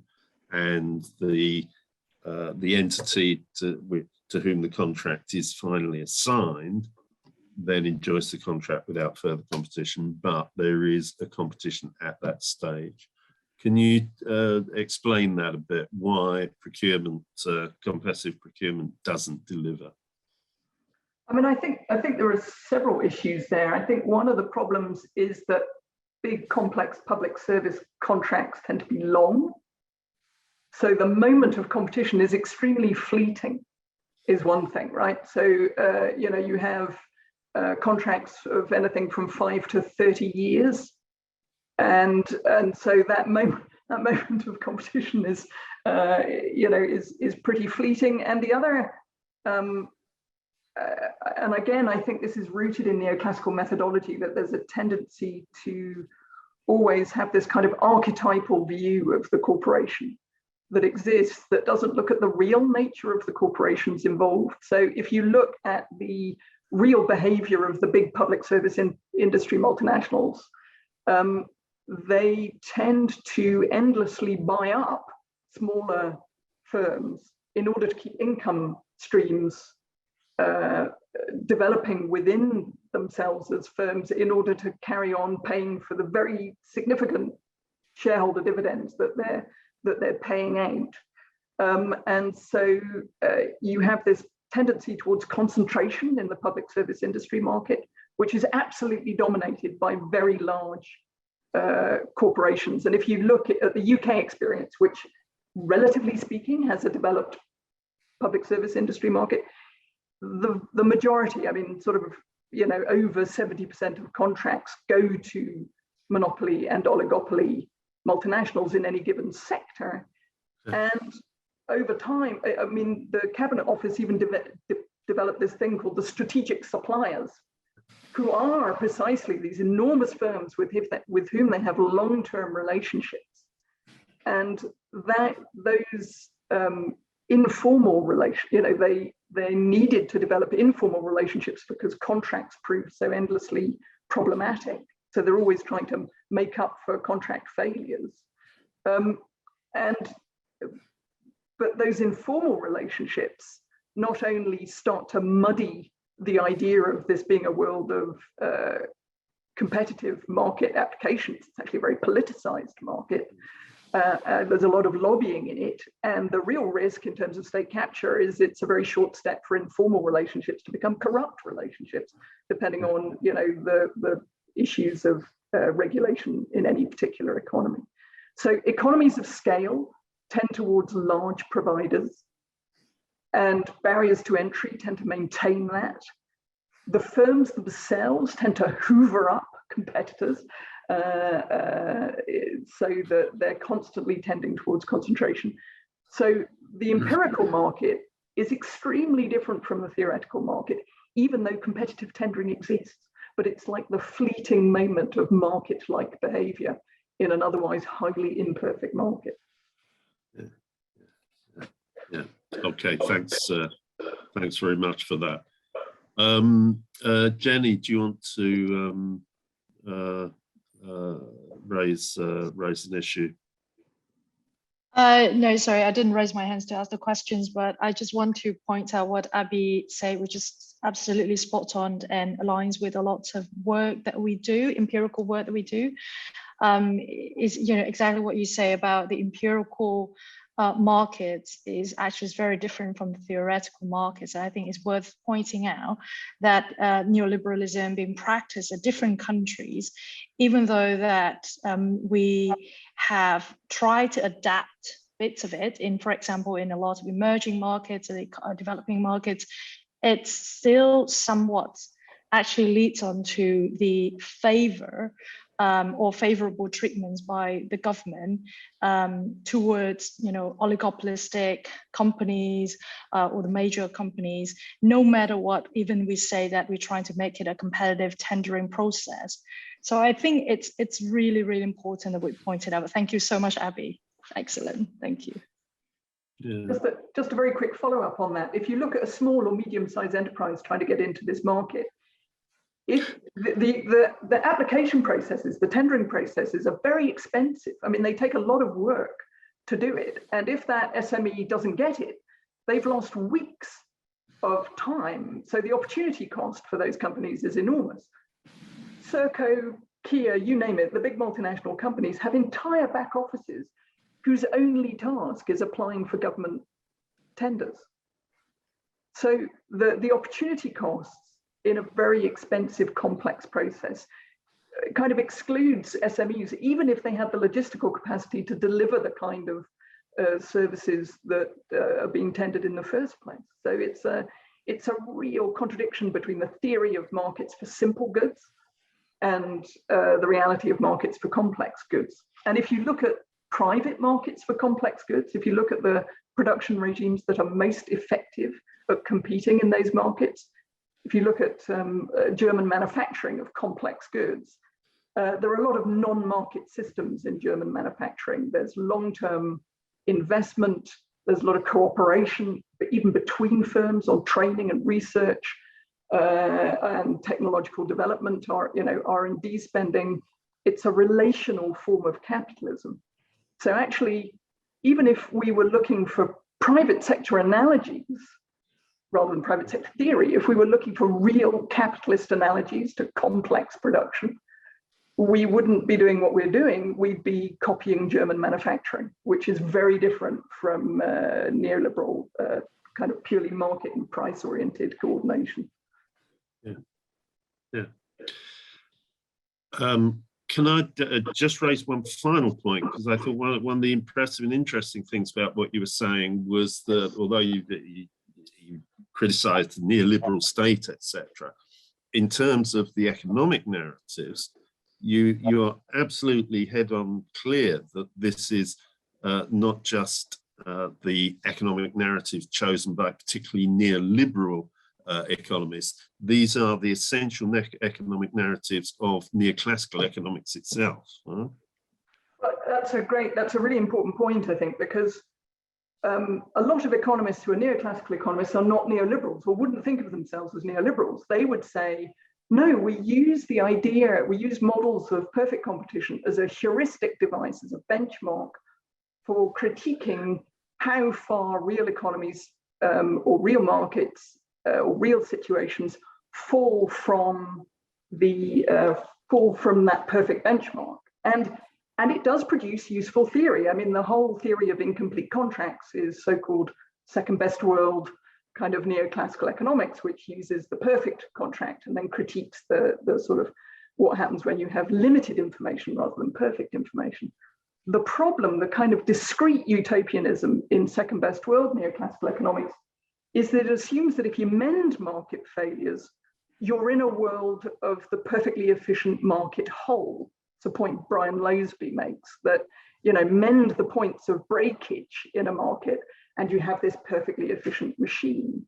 Now, the problem is philosophically, that's an incredibly problematic idea because we don't live in a static machine, we live in an evolving society that is subject to huge amounts of radical uncertainty, climate change being the most profoundly potentially catastrophic, but also uncertain process in terms of the exact timing and magnitude of tipping points in climate change.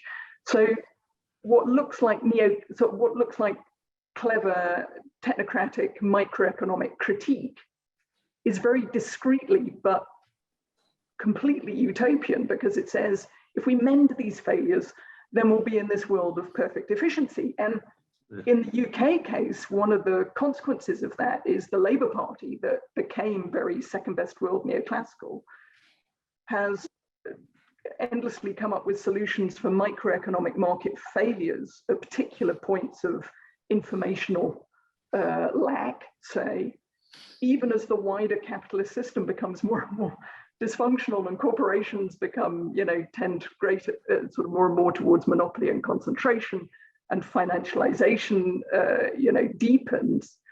Because if you're focusing on these kind of microeconomic failures in a theoretically machine world, you're missing the evolution of the wider system. You can't even see it because you don't have a way of describing it. So it leads, June is absolutely right when she talks about analytical monoculture. So even the most critical part of neoclassical economics is myopic around evolving structural institutional changes. It's neoclassical economics, even at its most critical, is institutionally and sociologically flat because it thinks in 2 dimensions, but we live in a 3-dimensional world. Yeah. Okay, well, that's a terrific note to end this discussion on. Abby, fantastic. And as you say, as with June, the implications of the need to do some challenging theoretical sort of rethinking around what the neoliberals and neoclassical economists are insisting is the only way of seeing the operation of the state. This provides us with a really good starting point. So once again, I'll sort of mention the potential there for developing teaching modules, and indeed you developed a teaching module yourself on this already. So we have this capacity. Abby, thanks so much indeed. And I just recommend to everybody, if you want to know more about Abby's thoughts on various aspects, do look at her blogs on the LSE website. They are very interesting and frequently very amusing. It's not often that theoretical economic and politics can make you laugh out loud, but Abby can manage to do this. So Abby, thanks very much indeed. Thank you. Thanks for listening. And I'm sorry if this is very early in the morning and very late at night for lots of you. It's hard enough in the middle of the day to stick with this now. Thank you. Thank you. Okay, and now our third and final speaker, keynote speaker, is someone that I think and hope many of you know well from her writings and from her activity over the years. And again, we should thank her for coming at a relatively early hour of the morning, I think.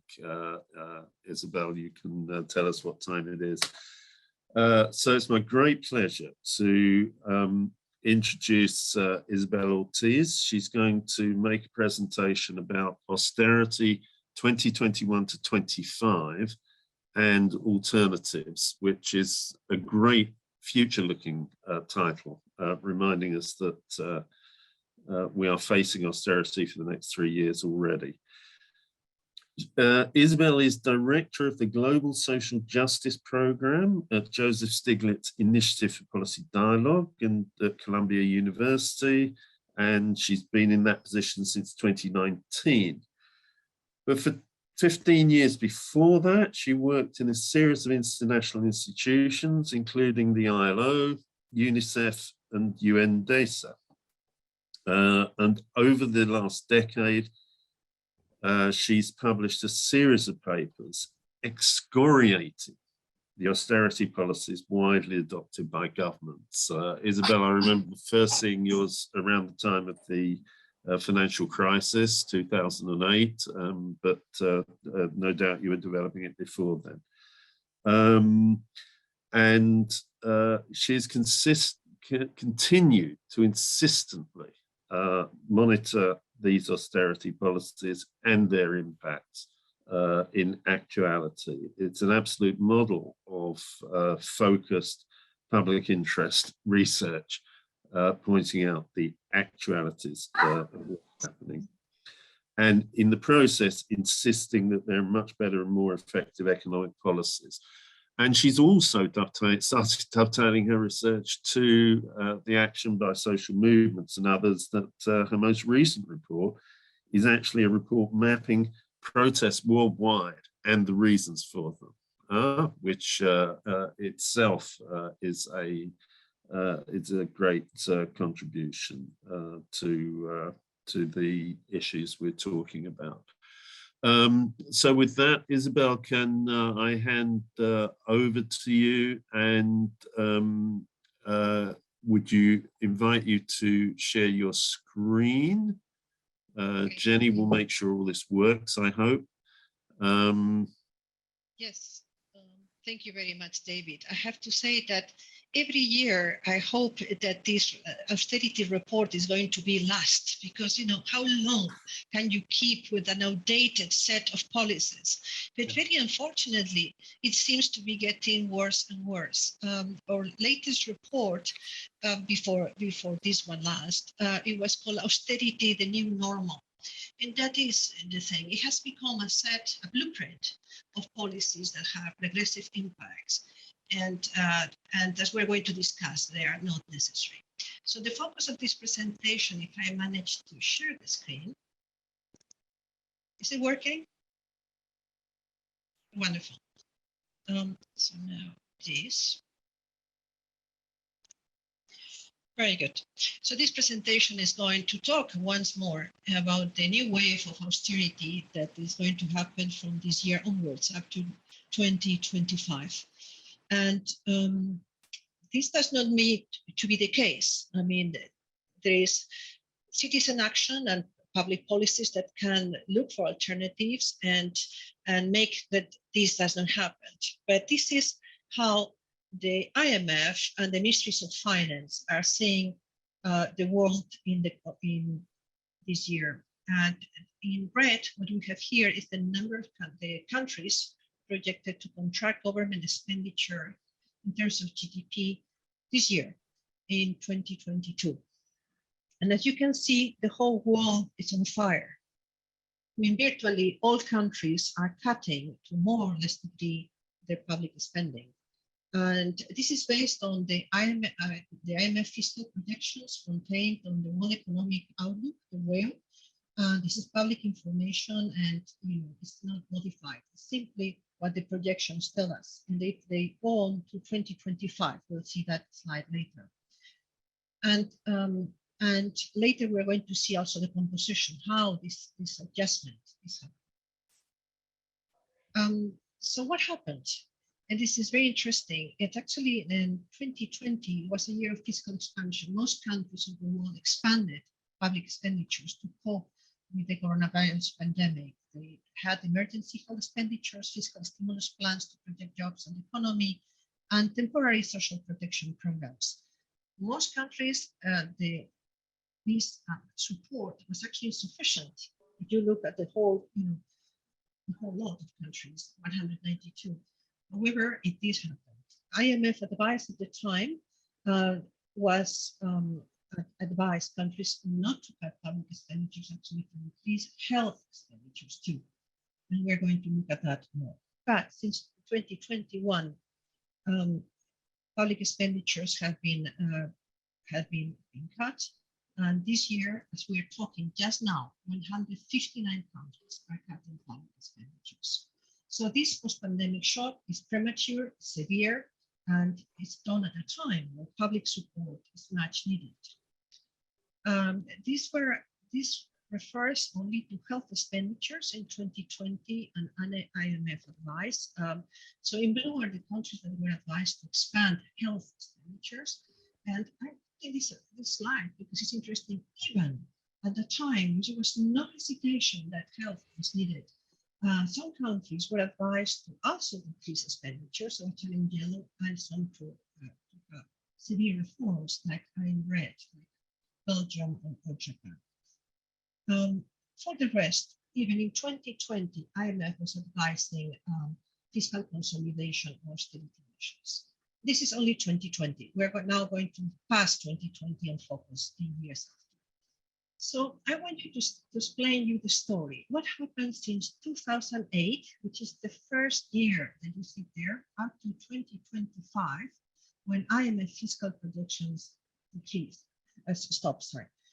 And what you have here is the number of countries cutting public expenditures. In darker color are developing countries, and in light color, high-income economies. So what you can see is in 2008, 2009, the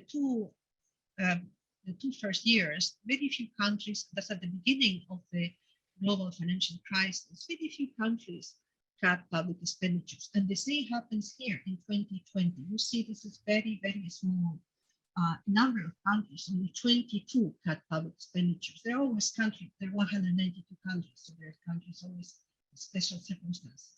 So only 22 cut.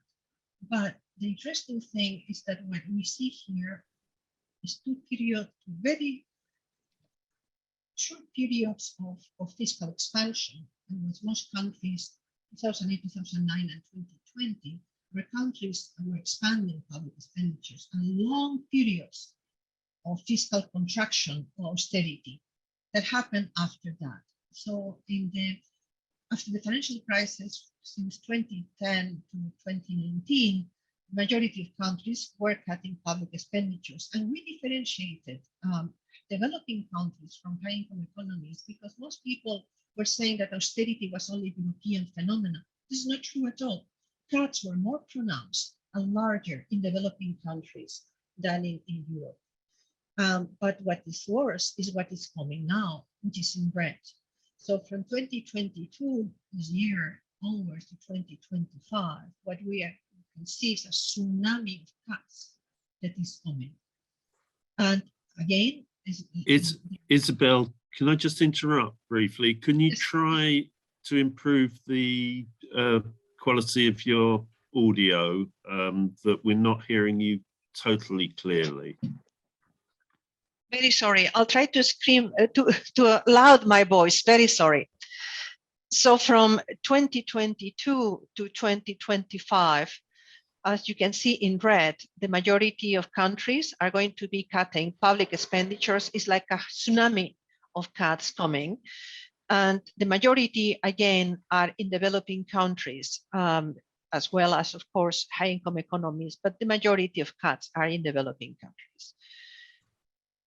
So if we think in terms of population affected, 6.6 billion people are living at the moment under austerity, and the numbers continue out to 2025. So we're going to present more on that later, but the fact is austerity is regressive, it's not needed, and really people are suffering unnecessary. There are alternatives to all these cuts. And this is what you see here. It is advance. It's an advance of my next research coming on. It is the austerity measures that have been applied in 172 countries between 2020 and 22. This is unpublished, but it will be a forthcoming publication. And it's based on nearly 300 IMF country reports published between 2020, the year of the pandemic, and this year, 2022. So these are the typical austerity measures or fiscal consolidation. And again, this is very important to notice. Ministries of Finance and the IMF, they know that austerity cuts are highly unpopular. So what they do is call it fiscal consolidation. They say austerity is a loaded term. And the new terms, sometimes the terms keep changing.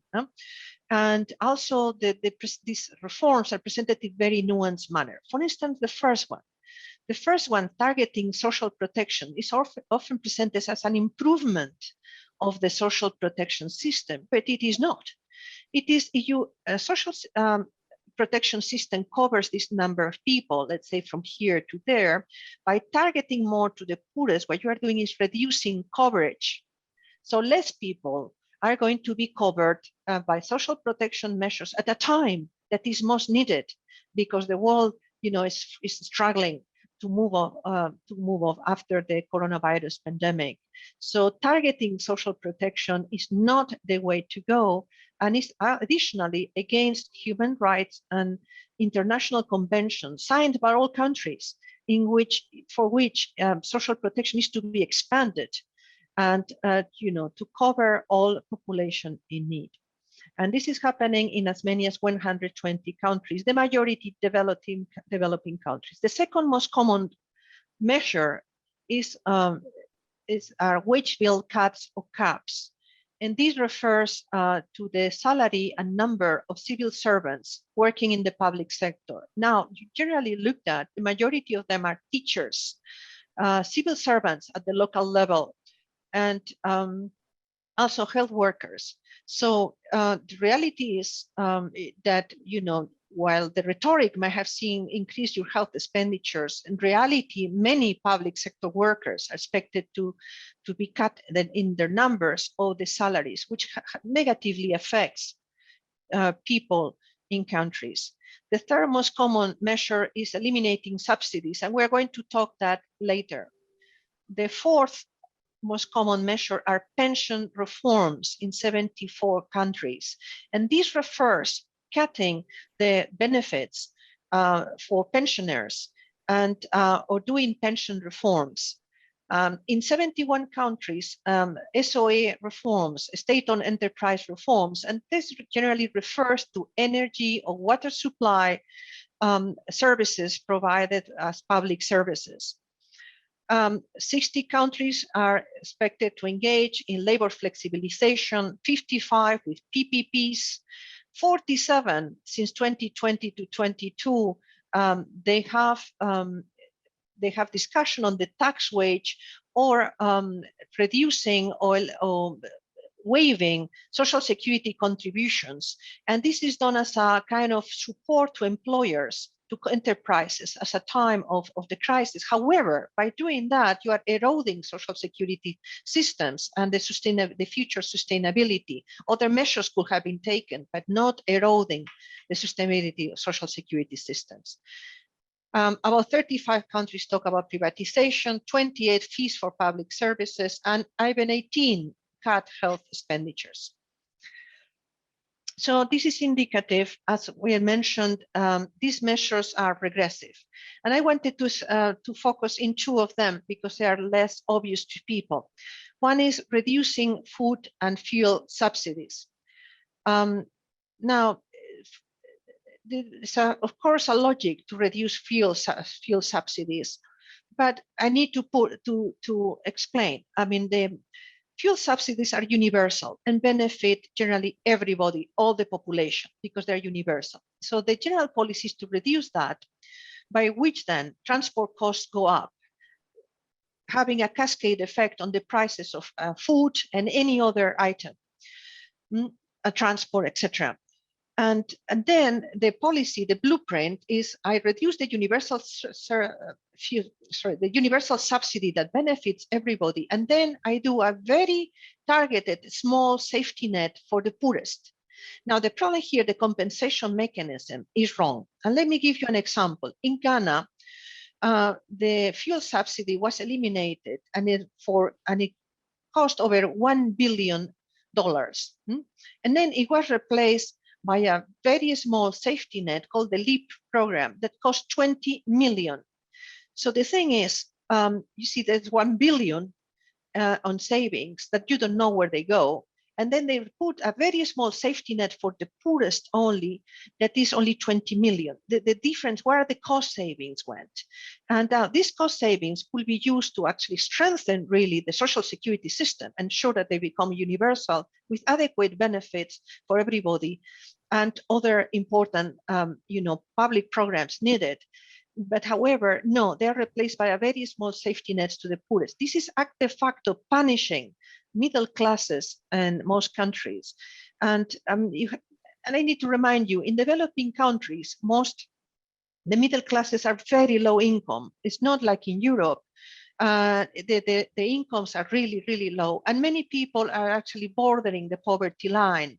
They are very vulnerable. So to just the compensation measure of a small targeted safety net is completely inadequate. If we look generally at social protection or social security, all the IMF and Ministry of Finance, and it's the same. I mean, the thing is, IMF trains ministries of finance. So you see, this policy debate is focused on what they generally agree. They are very regressive because they target and therefore reduce coverage. They reduce benefits too. They cut labor, what they call labor taxes, which is employers' contribution to social security, making it unsustainable, the social security unsustainable. Then they propose pension reforms and they keep pushing for privatization, despite it did not work. We'll see that now. And then labor flexibilization. So all these reforms are highly regressive and they can and should be avoided. With respect to privatization, I wanted to add this note because this is part of the phenomenal work that David Holt and Greenwich University and Public Services International have done over the years, and also ILO. Anyway, they have many regressive negative impacts on prices, on the quality of public services, on jobs and wages, on efficiency, and fiscal revenues. But the interesting thing, and somebody was questioning that in the questions before, is that we have very good experiences recently of governments going for alternatives because privatization simply has not worked. So we have in recent years more than 235 cases of water remunicipalization. And the language is interesting because it's avoided. The language, the narrative has become so neoliberal that there's an avoidance to use the term renationalization. So it's used re-municipalization. But that happened because simply privatization of water supply did not work. On pensions, despite the narrative and the pressures from private sector to privatize pensions, reality is that only 30 countries of the world privatize fully or partially their pension systems, and 18 have reversed the privatization. It is very good work by ILO. Then the same we have in transport and electricity, power, and others. So these are very important experiences to see. Now, overall, if we look at this austerity advice, it is or fiscal consolidation advice. It is a kind of a standard Washington consensus blueprint that keeps being applied over the years. And if we look even in 2020, it was applied as the same advice that it was provided to countries a few years back. It keeps emerging. And so what we did in that paper, Austerity, the New Normal, we look at the Washington consensus as classically defined and 20 measures and see what is different today. Reality, very little is different today. There is a bit more emphasis on PPPs. There is some active labor market programs for women and for the informal sector. There are more safety nets and there are more gender analysis, but not de facto policies. And so reality, it is really a revived Washington consensus that keeps being there. And further, we looked at the same 20 standard Washington consensus policies and see who benefits from that. And then we look at international investors, the private sector, workers, and the non-employed population. And let me remind you that the majority, nearly half of the population in a country tends to be children, retirees, and others that are not working, informal sector and others. So you put pluses and minuses, and who really benefits most from the Washington consensus agenda is really overseas investors, and to a point, the national private sector, but to a lesser point. Indeed, not workers and not the non-employed population. So it tells a lot of who is driving the agenda. David mentioned before a recent work we did on world protest, measuring more than 3,000 protests since 2006 to 2020. And you see an increase of anti-austerity protests in the majority of countries every year on the different topics. And not surprising, it will continue to be like that because these measures are regressive, they don't make sense, and it shows that these decisions, which are so important to the lives of millions of people, are taken behind closed doors, which is bad governance. They need to be discussed in national dialogue. So I'm close with this, and the key thing is that there are alternatives. There are alternatives even in the poorest countries. There are at least 8 fiscal space options that exist, and the countries have been using them for years. So they are known to governments. They are fully endorsed by the United Nations and the international financial institutions. And what it takes is to avoid this decision-making happening behind closed doors, but being done publicly, and to ensure that these are all fully considered, and even if they might not be the easiest ones. So these options, and I'll go very quickly through them, are first, to increase progressive tax revenues.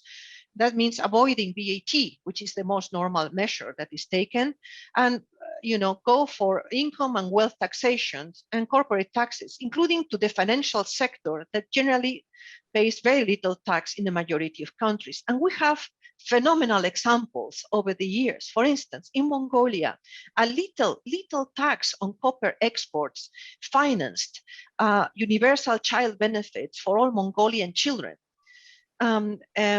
Brazil, in an earlier progressive government, installed a financial transaction tax that was working for 15 years, and it was fully used to expand the social security system and social protection system. And so we have many examples. Second, will be to fight illicit financial flows. With that, we mean these are illegal and must be combated. And this is money laundering, tax evasion, trade mispricing, and others. Third will be to restructure or reduce debt. And we have very good examples. We have more than 60 countries in recent years have reduced their debt levels in one or another way. Fourth, for social protection will be to increase social security coverage, formalizing those in the informal sector with good contracts, and therefore contributing to social security. And we have very good examples too in Argentina, Brazil, Uruguay, Tunisia, and others. Fifth, could be more aid and transfers, which is ODA is fully justified, though this is not happening at the moment.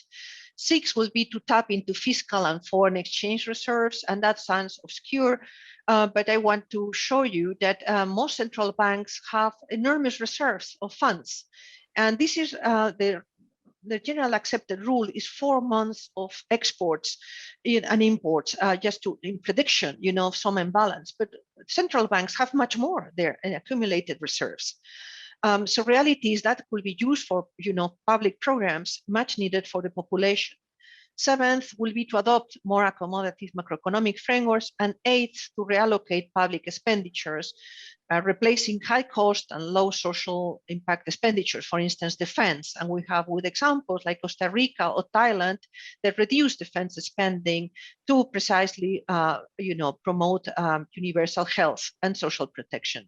So you have a number of publications there. They are in the slides, so you will have all the full examples and, cases if you are interested and how this was done. But I would like to finish with just one more thing. There is a global campaign to end austerity. I encourage you to join if you are interested. More than 500 organizations are already there. And what is essential is that these decisions, again, should not be taken behind closed doors at the Ministry of Finance by a few technocrats and with the support of the IMF. These decisions affect the lives of millions of people. They must be taken in a public debate, fully, with the right assessments to understand what are going to be the social impacts, and with the presence of trade unions, civil society organizations, CSOs, employers, and any relevant stakeholder. So join the campaign. Thank you very much. Terrific, Isabel. Thank you so much. That's a tour de force summary, and with many interesting things, including that comparison with the Washington Consensus as originally identified, which was supposed to have disappeared a decade or more ago, and pointing out that it's still the same system. But also the original point you said, that this is just the latest in a series of demonstrations of the irrationality and damaging effect of these policies, and yet they continue. And if you or anyone in the audience has something to offer on that, then we could do with some ideas on it. I'm going to ask in David Boyes, who's got his hand up. David, would you like to unmute yourself and share your thoughts and questions with Isabel and the rest of us? And then Amitabha, you'll be next. David. Oh, Isabel, look, it's a real pleasure for me to speak right after Isabel, in the sense that her research, which is really painstaking. I don't know where you get the patience to do it, because you bring so much detail to prove what you're proving. But the main point for me and for PSI, which is the Global Trade Union Federation for Public Service Workers, is one, early warning. Here are things coming your way, get prepared. Two, demystifying the policies, making the link with our struggles on the ground, so that there is an understanding of what our members and the people we serve in our communities are facing, and then linking that up with what happens in Washington or in the various power capitals of the world. But Isabel, the thing I'd like to ask you about is this latest sort of morphing or changing of the well, whether it's just vocabulary or and it's more of the same in terms of the de-risking, all of these policies about blended capital. I mean, given that your perspective, it would be helpful for me to get your position on de-risking the private sector for just about everything that the UN is trying to do, or on these policies of blending capital, if you can help. Thanks. Thanks, Dave. Perhaps we look a few questions more or comments. Okay, in that case, Amitabha, can I ask you to unmute yourself and make a point? Very good to have you here. Thank you. Please go ahead. Hi, Isabel. Very interesting talk. Indeed. Thanks a lot. My question is that in a recent paper of the Global Development Center, it was found that there's a strongest link between the borrower's country's diplomatic as well as foreign relationship with Western Europe, especially, I mean, in terms of voting alignment with Germany, the United Kingdom, and France in UNGA, General Assembly. So, I mean, the countries, borrowing countries actually, who are in favor of or in trade relationship with Western Europe, they are more or less getting less austerity according to the IMF agreements. So my question is that how do you interpret this diplomatic structure, as well as in terms of aid? So the countries are in need of external finance if they are not seeking aid from OECD or the DAC per se, Development Assistance Committee, then there might be an option to go to the Belt and Road Initiative, China, up towards China, then how actually is it different from the IMF assistance conditionalities? Thank you.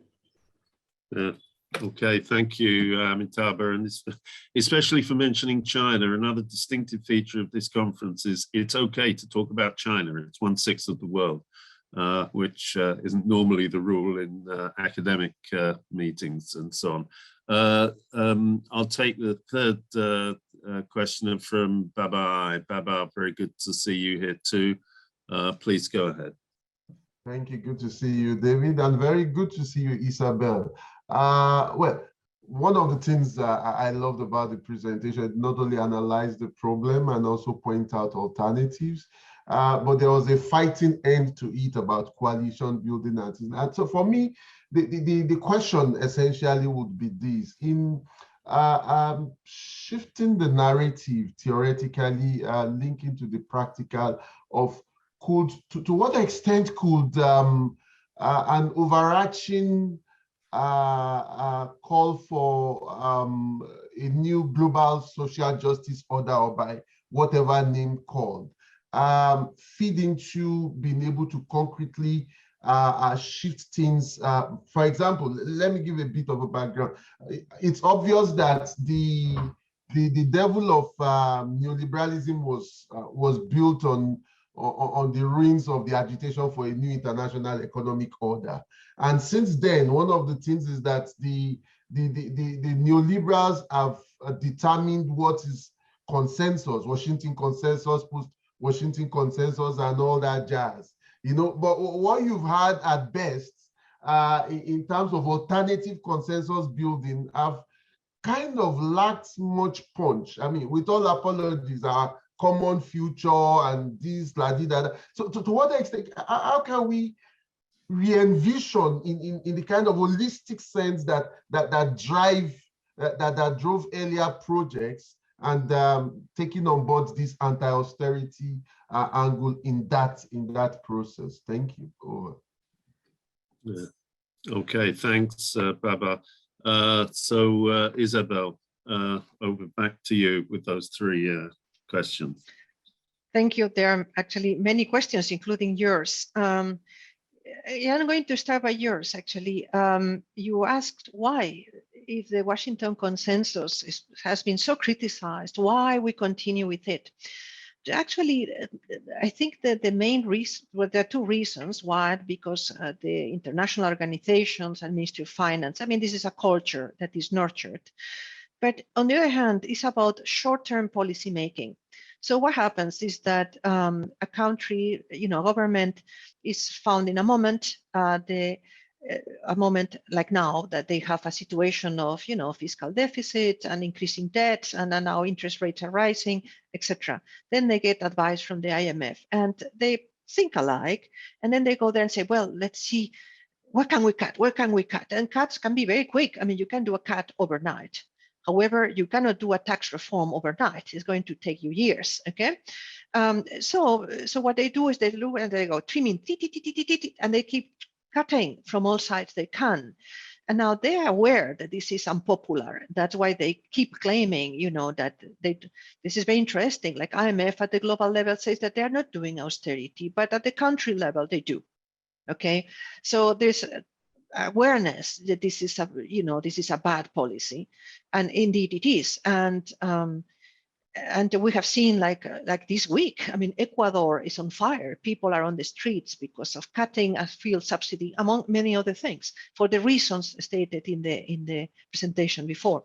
So the key thing, I think, will be, and I go now to Baba comments, is that we need to make the case at different levels, globally, regionally, and nationally. And of course, all the three levels are very important for different reasons, and all of us have different capacities. So ultimately, the important thing is a national level, and this is the fundamental one.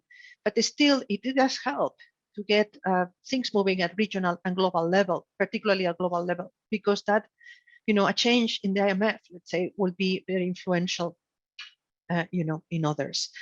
Then I go back to Amitabh question, and he's so right. I mean, the majority of ODA is conditional to the IMF giving the okay for its disbursement. So you are locked in a loop of orthodox neoliberalism, no matter what. no matter if the ODA is well meant and wants to do something different. And China, it is different. I've not been studying China, but my understanding is that there are no conditions there. So you understand why countries, developing countries, getting closer to China is fully justified.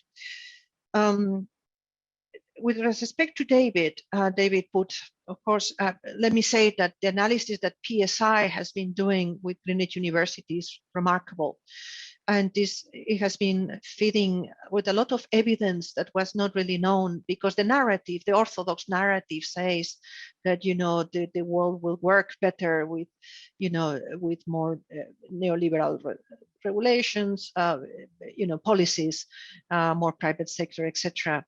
And indeed, they have made obvious that this is not like that, not at all. Eurodat has also some very good studies on PPPs and others.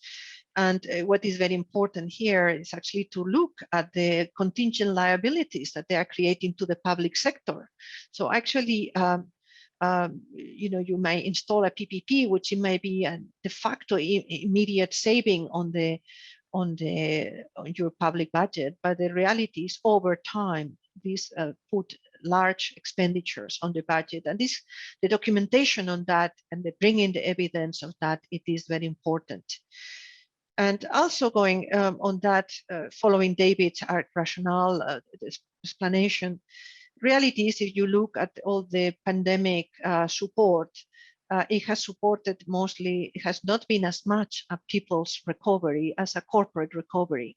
You look analysis that has been done, who has benefited most of funds given the pandemic funds, and actually has been corporations more than people. And that's unfortunate because we had the financial crisis just before, like a decade before. And again, the story has been repeated. So we do need to keep making the case. So if in the future there is another crisis, it does not happen like that. I think I have more or less answered all.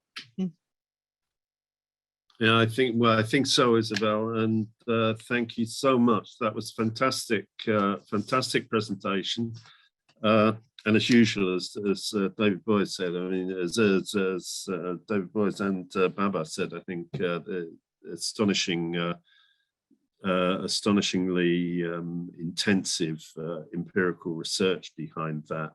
And once again, if I can just pick up on one thing you said earlier that I thought could have been a partial response to what Baba was asking, was that very interesting. You ended up emphasizing the need to demand public decision-making, and that form of transparency and participation and opening up to democratic activity, which surely we should all note as part of the way of challenging these narratives at global and national and local level, as you say.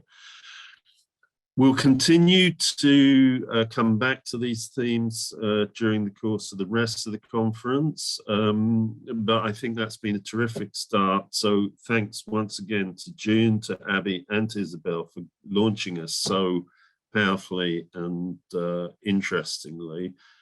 I'll wind up this session now. The next session will start at 2:30 British time, which is in effect 40 minutes from now. And Vera Wayman will be facilitating the presentation of the original project results. So I hope to see you all then.